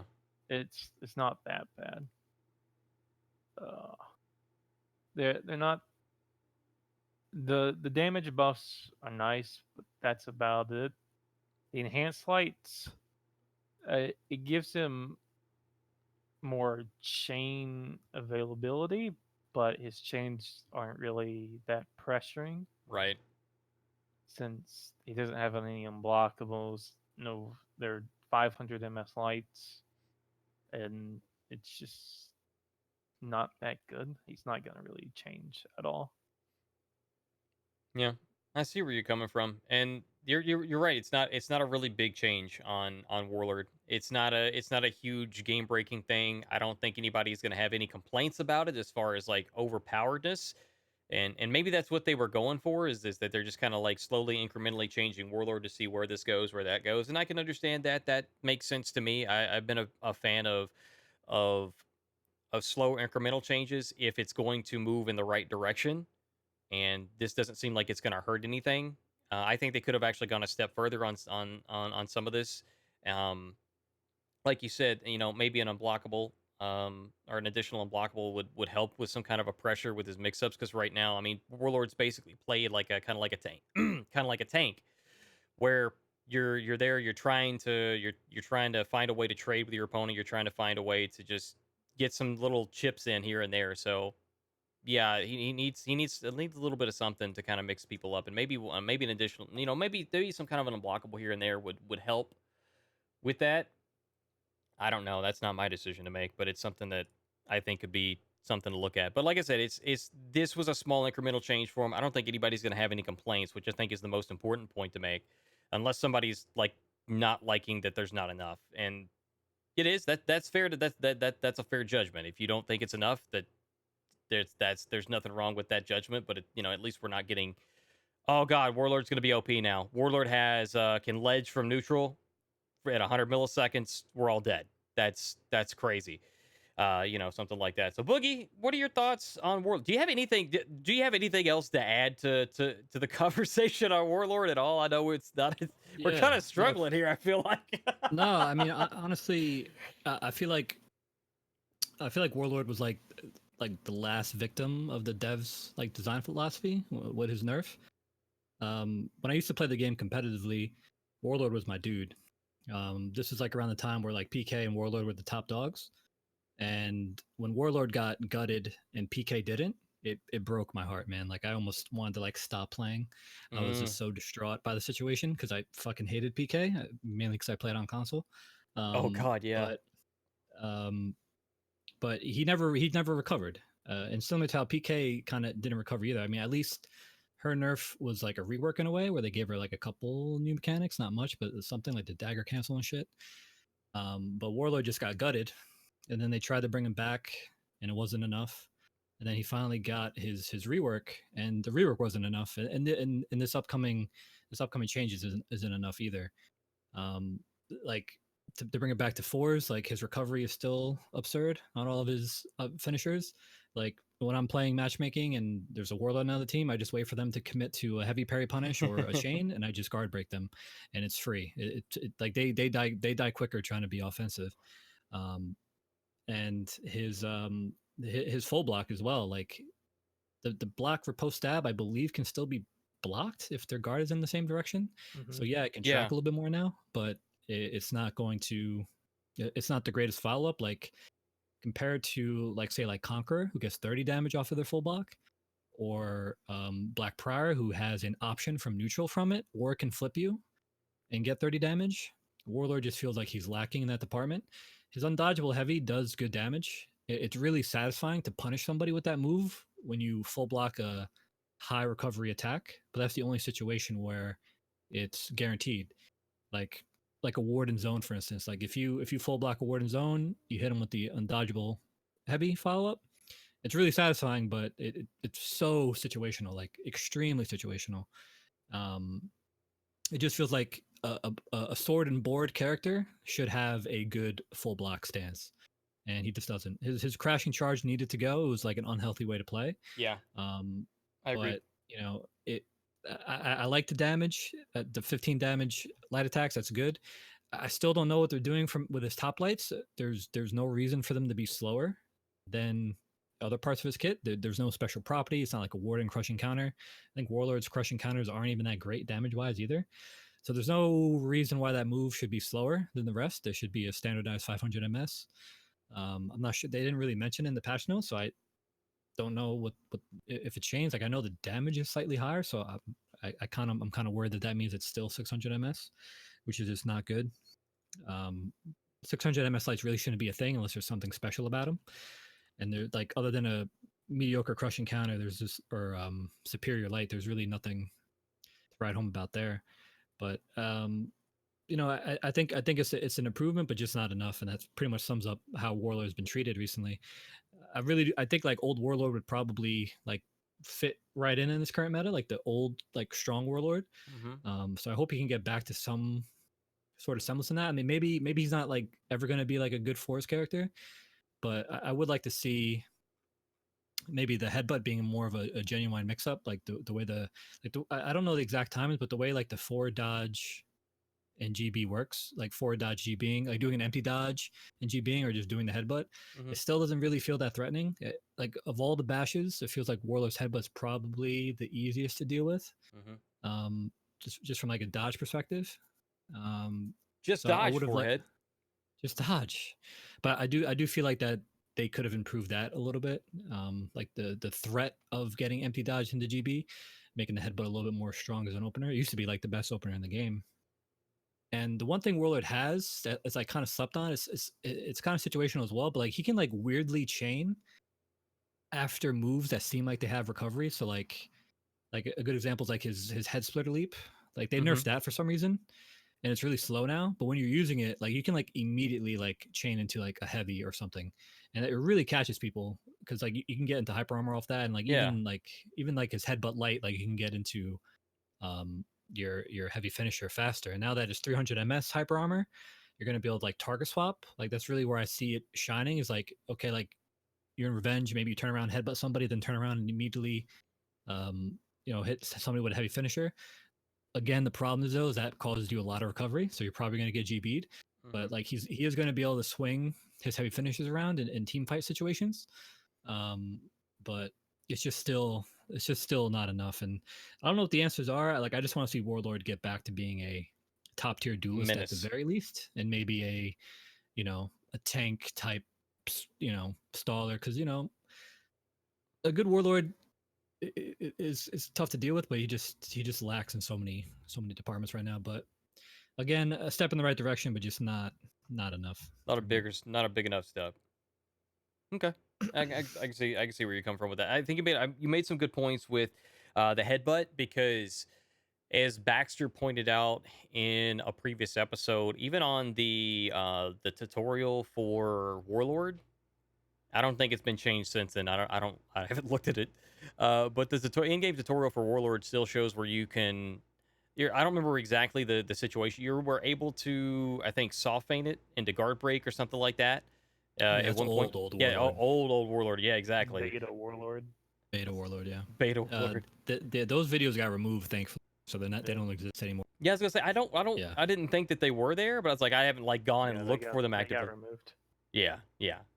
So anyway, so my point was though is that there's that right there. That's something that would have added a little bit of pressure to to some of his kit, and I would be interested to see if that's something that they experiment with going forward and to potentially bringing it back. Because I mean, you've Maybe got just not a soft feint, right? Just like what I was saying with the forward dodge, like make it more a threat. Because like right now, like the time in which your forward dodge ends, and like they're already pretty much safe if they dodged early. You know what I mean? Okay. All right, so we've talked about, just to recap here again, guys, I'm your host, Norgoz, host of the Weekly Warcry Podcast every Friday at 7 Pacific. That's 10 Eastern in the PM. Really appreciate you guys watching live, and whether you're watching the VOD or watching on YouTube, wherever you are, wherever you're listening, and hell, maybe at some point, maybe I'll put this on iTunes or some shit. $1 a show. I don't know. Something. So, you know, guys, I appreciate you very much. We're not done yet. I've got a couple more things to go over. I'm joined by LightBoogey, tournament organizer for For Honor console, and Treejak, who is a competitive player and part of the recent winning team, Lulu Fan Club champions of the North American region tournament by For Honor Arena this last week. So, some big names, some big faces here today. So I appreciate you guys joining us, and of course, Boogie, your For Honor console tournaments this weekend are on PS4, and the North American tournament is at 1 p.m. Eastern tomorrow, which is the 24th on Saturday, and then on the 25th, where we have European region tournament, which is at 1 p.m. GMT. For all of those of you that are in the U.S. that want to watch this, really pay attention to that time zone, because that is not anywhere near Eastern. 9 a.m. Eastern for me, so I'll be up early for the sweat. Yeah, there you go. So it'll be a lot sooner than what you guys might be used to. So actually, I thought it was offhand. I actually thought it was a lot bigger difference than that. So that's not actually so bad. So if you guys are, if you want to watch it live, all you got to do is like get up early, eat your Wheaties, sit down, turn on the LightBoogey cereal, watch some For Honor. There you go. Some good tournaments with Spectator Mode. It's going to be great. And you're hosting the tournament on twitch.tv/LightBoogey. And who's casting this? I am. I'm going to be the one-man band. Oh my gosh. Bless your soul. No kidding. That is going to be very interesting. And I actually, something I've noticed about LightBoogey is that he's actually really good at multitasking. And I fully expect that he's going to be able to pull this off in a way that nobody expected it could be done before. So we're going to put on a show. Don't worry. I'm looking forward to it, man. I'm looking forward to it, bro. I can't wait. I appreciate that, man. I cannot wait. So, Treejak, do you have any so let me ask you this. So you don't stream right now, right, Treejak? I've never streamed, no. Okay. Is this something that you might consider in the future? Probably not, no. Okay, that's fair enough. Fair answer. Man, straight to the point. I respect it. He's a winner. He doesn't need to stream. He's like, oh, just keep getting results. Damn. Ooh, that's nice. I like that. There you go, Treejak. Your new tagline. Yeah, that's the reason why I don't stream. Yeah. You just focus on the results, man. They know the name. Yeah, you know the name. Let's go. All right. Is there anything that you'd like to plug in any way, Treejak? I'm going to give you that opportunity. LightBoogey, if he's gonna be casting it by himself and TOing, that's a lot. Good. Go give him some love tomorrow. No Thank you, kidding. Man. I appreciate you. I appreciate that too. I respect the hell out of that, man. Yeah, I did not realize that you were casting yourself. I did not know that.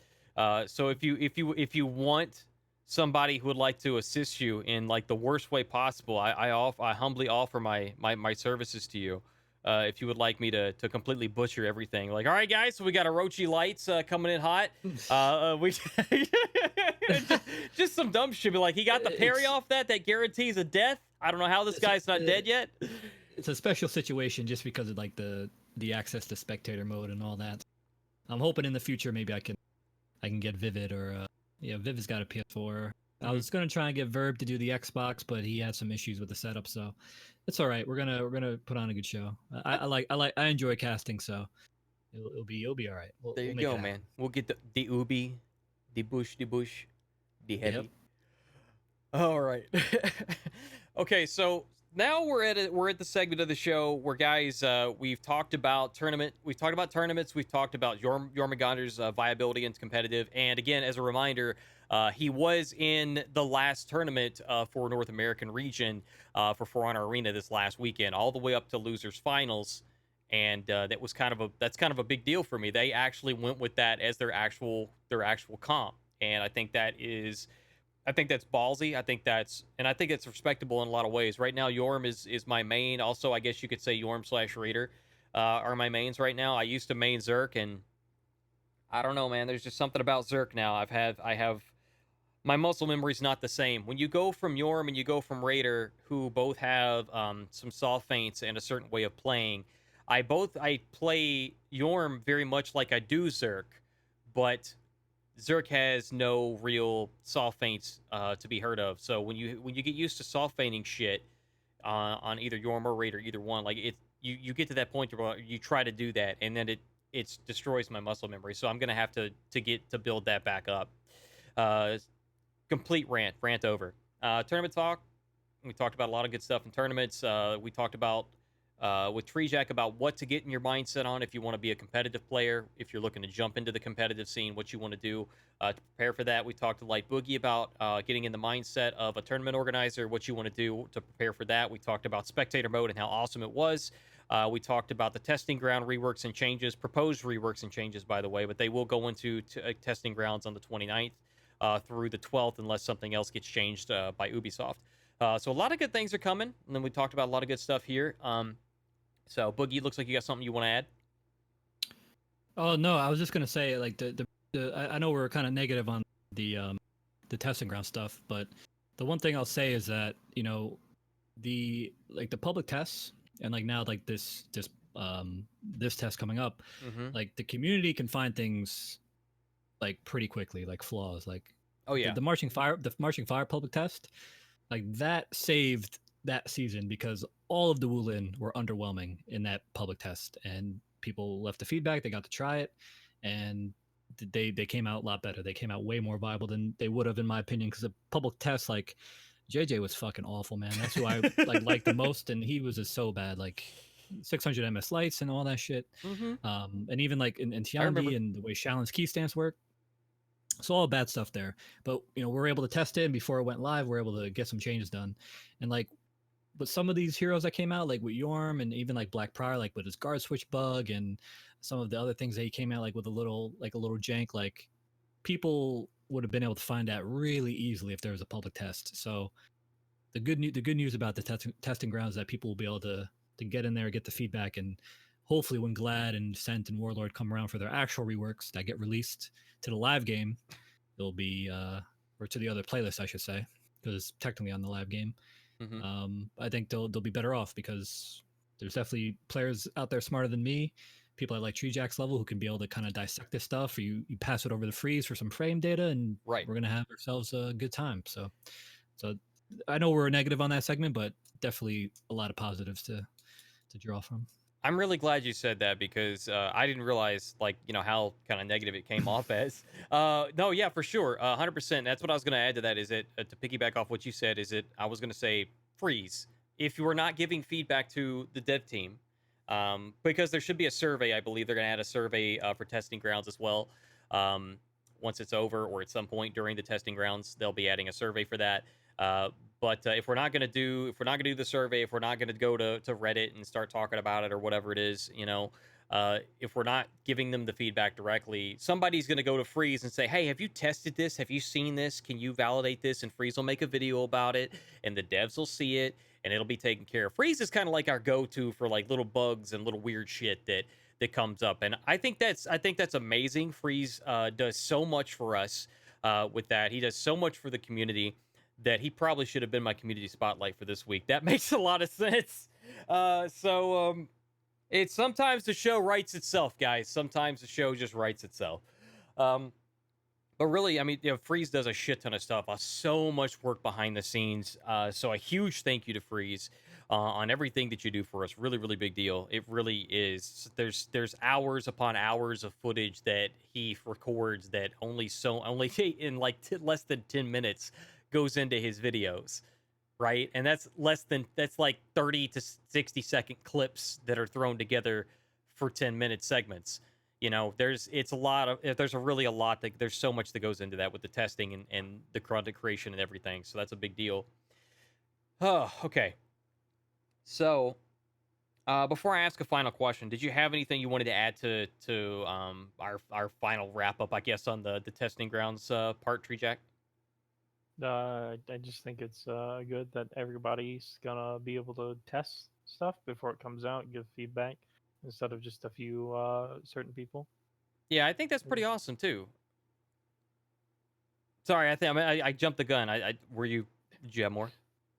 It'll help with finding stuff a lot faster and get a lot more feedback as well. So yeah. Listen up, guys. If you interrupt Treejak one more time, you're gonna have problems. Well, it's at least I'm overly enthusiastic. I'm not. At least I'm not. Kidding, man. At least I'm not shutting him down really hard like I've done in the you're past, and I feel bad for. Anyway, so okay, so I agree with that 100%. We're the community will find shit. Okay, we look for shit that's fucked up, right? Absolutely. And we look for stuff that's all good. platforms too. That's crazy. Like Xbox, Yes. PS4, and PC. That's crazy, man. That's good. Good I stuff. keep forgetting to say that. You're right. It's all every platform. Every platform. So it's not just getting the feedback too. It's giving us an opportunity to feel it out before it goes live. Where actually, I guess the question becomes, if you play in testing grounds, does this affect your win-loss rate? That's something I haven't heard anything from the devs on. I know you keep your reputations and everything, and I think you can actually get experience from it, but does it affect your win-loss rate? That's a question I would like answered just because I would like to know. I know some people are really picky about that kind of stuff, so I'm just curious I if it want to would know. affect Do you it. guys know what mode it is? Like what is available? I think it's I assume it's everything, but that happens when you assume, you know what I'm saying? But I don't think they said I think that it's going to be all modes. I feel like it's though. got to be one mode though. It should be just one. If No, it's the yeah. event playlist, that's got to be one thing. I feel. Yeah, Maybe not. I feel like it should. I feel like if we're going to, because if you spread out everybody across the testing grounds in multiple modes, this is something we probably should have brought up during the segment. During the testing ground segment, is that if you spread out everybody across modes, we're probably going to run into the same situation of population or lack thereof as we do with like event mode and tribute and stuff like that. Because only so many people of the population is going to jump into testing grounds. I would say, I would expect at least 1,000. 500 to 1,000 people might jump into it. But if you spread them out amongst multiple modes within that smaller pool, you're gonna run the risk of having trouble having trouble getting into games. So we'll see. I haven't seen anything on it. I haven't read anything on it. I haven't heard anything on that. So that's actually a really valid question to ask, and maybe we can get some feedback from the devs before they implement that, or when they implement that, they can say what's going to be available. Because all I remember them saying is that your reputations, all your progress transfers over, and that's it. That, and then your orders, you can complete your orders and stuff. So I guess whatever you do, you get experience for, or at least orders. So we'll see. We'll have to wait and see on that. But my final question is, you guys know that watch the show every week. You know what's coming. It's been coming for the last 3 hours now, and that is, Treejak, you are new to the show. And that question that I have for you, Treejak, is, how has For Honor changed your life? How has it changed my life? Well, I got to meet a lot of great people in almost 3 years. I got to actually go to Montreal, so I got to leave the country, and I actually got to meet some of those people. So gaining new friends and gaining new experiences, probably the best way to describe it. Yeah. I think that's awesome. You look like you're. I'm waiting for you, Boogie. I'm waiting for you. I'm trying not to cut anybody else Nah, off. you look so shook. You don't want to interrupt them again. I'm glad I put the shield into you. Like you're really waiting now. You have no idea. I'm like staring at his icon in Discord. I'm just wait. Is it lighting up? It's like I'm trying to react to a 400 millisecond light. Don't like, interrupt Tree, bro. Yeah, I'm just No, kind but of a very wholesome response. It's very nice to hear. It was. It's very wholesome, and the word that I didn't hear from you, but it was definitely implied, was the word community. On almost every single person that answers that question, there's one word that stands out, and it's community. And that's something that I really do appreciate. And of course, this community is what brought this show together. It's what has brought me or inspired me, pushed me to reach out to more people within the community, players and content creators, and I now have people that I would consider friends in the competitive scene. I have people that are other content creators that I never would have collaborated with for probably a long time, if ever. I have built, I think, stronger relationships with the players that are within my audience, within my community, within the entirety of the For Honor community as well. I feel like this has opened so many doors for a lot of people and for myself as well. And I think that it goes without saying that we're all eternally grateful for everything that For Honor has brought us. And I can only I can only give that to the community. Like, you guys have all the credit here. This is why the show is here. The show wouldn't be here if there weren't for the community itself. When I say meaningful discussions around community-driven topics, I truly do mean that. And it's been a wild ride, and it's been a solid one. So we're coming up on our 3-hour mark right now. I want to thank our guests, Treejak and LightBoogey, for joining me tonight. It's been a lot of fun, been a lot of good discussions. I appreciate you guys. You've brought a lot of objectivity and level-headedness to these discussions, and that's something that I respect the hell out of, and I appreciate, and that's something that we always look forward to on these shows. So we may see some of you. We may see you guys back again in the future if the opportunity presents itself. I would love to have you guys again. So, thanks for having me, man. It was good to be back. Thanks for having us. And thank you so much for being here. Really appreciate it. For all of you guys that are watching live, in just a moment, I'm going to change over to another. I'm going to host another individual stream. So again, thanks to Boogie, thanks to Treejak. I'm going to swap cameras here, and you're going to see my big face, wherever the hell. There. Okay. So you can no longer see my guests, but you can see my big face, so I can actually go through and I can find what I am looking for. I'm going to find somebody that we can host, because, guys, that's what we do. We try to give back to the community. And tonight, I want to see who we have that is strumming. And we have a lot of folks. And I want to. Okay, so here's what I'm going to do. I want to introduce you guys to somebody who I think brings a lot of positivity to the For Honor scene. Somebody who is part of one of the power couples of For Honor, and that's Tony the Tiger and his little lady, Miss Kitty Pirate. They're awesome individuals. They're very chill, very positive. And I want to go ahead and show them some love, and I want you guys to show them some love. So I'm going to go ahead and give them a host. It's Tony the Tiger, and I'm going to go ahead and cut that. And I'm going to put twitch.tv/Tony the Tiger so you guys can see it on the VOD. Actually, I should probably do the HTTP just in case. There you go. And I will see you guys next week at 7 p.m. Pacific. Thank you very much for tuning in, and I appreciate you. Good night.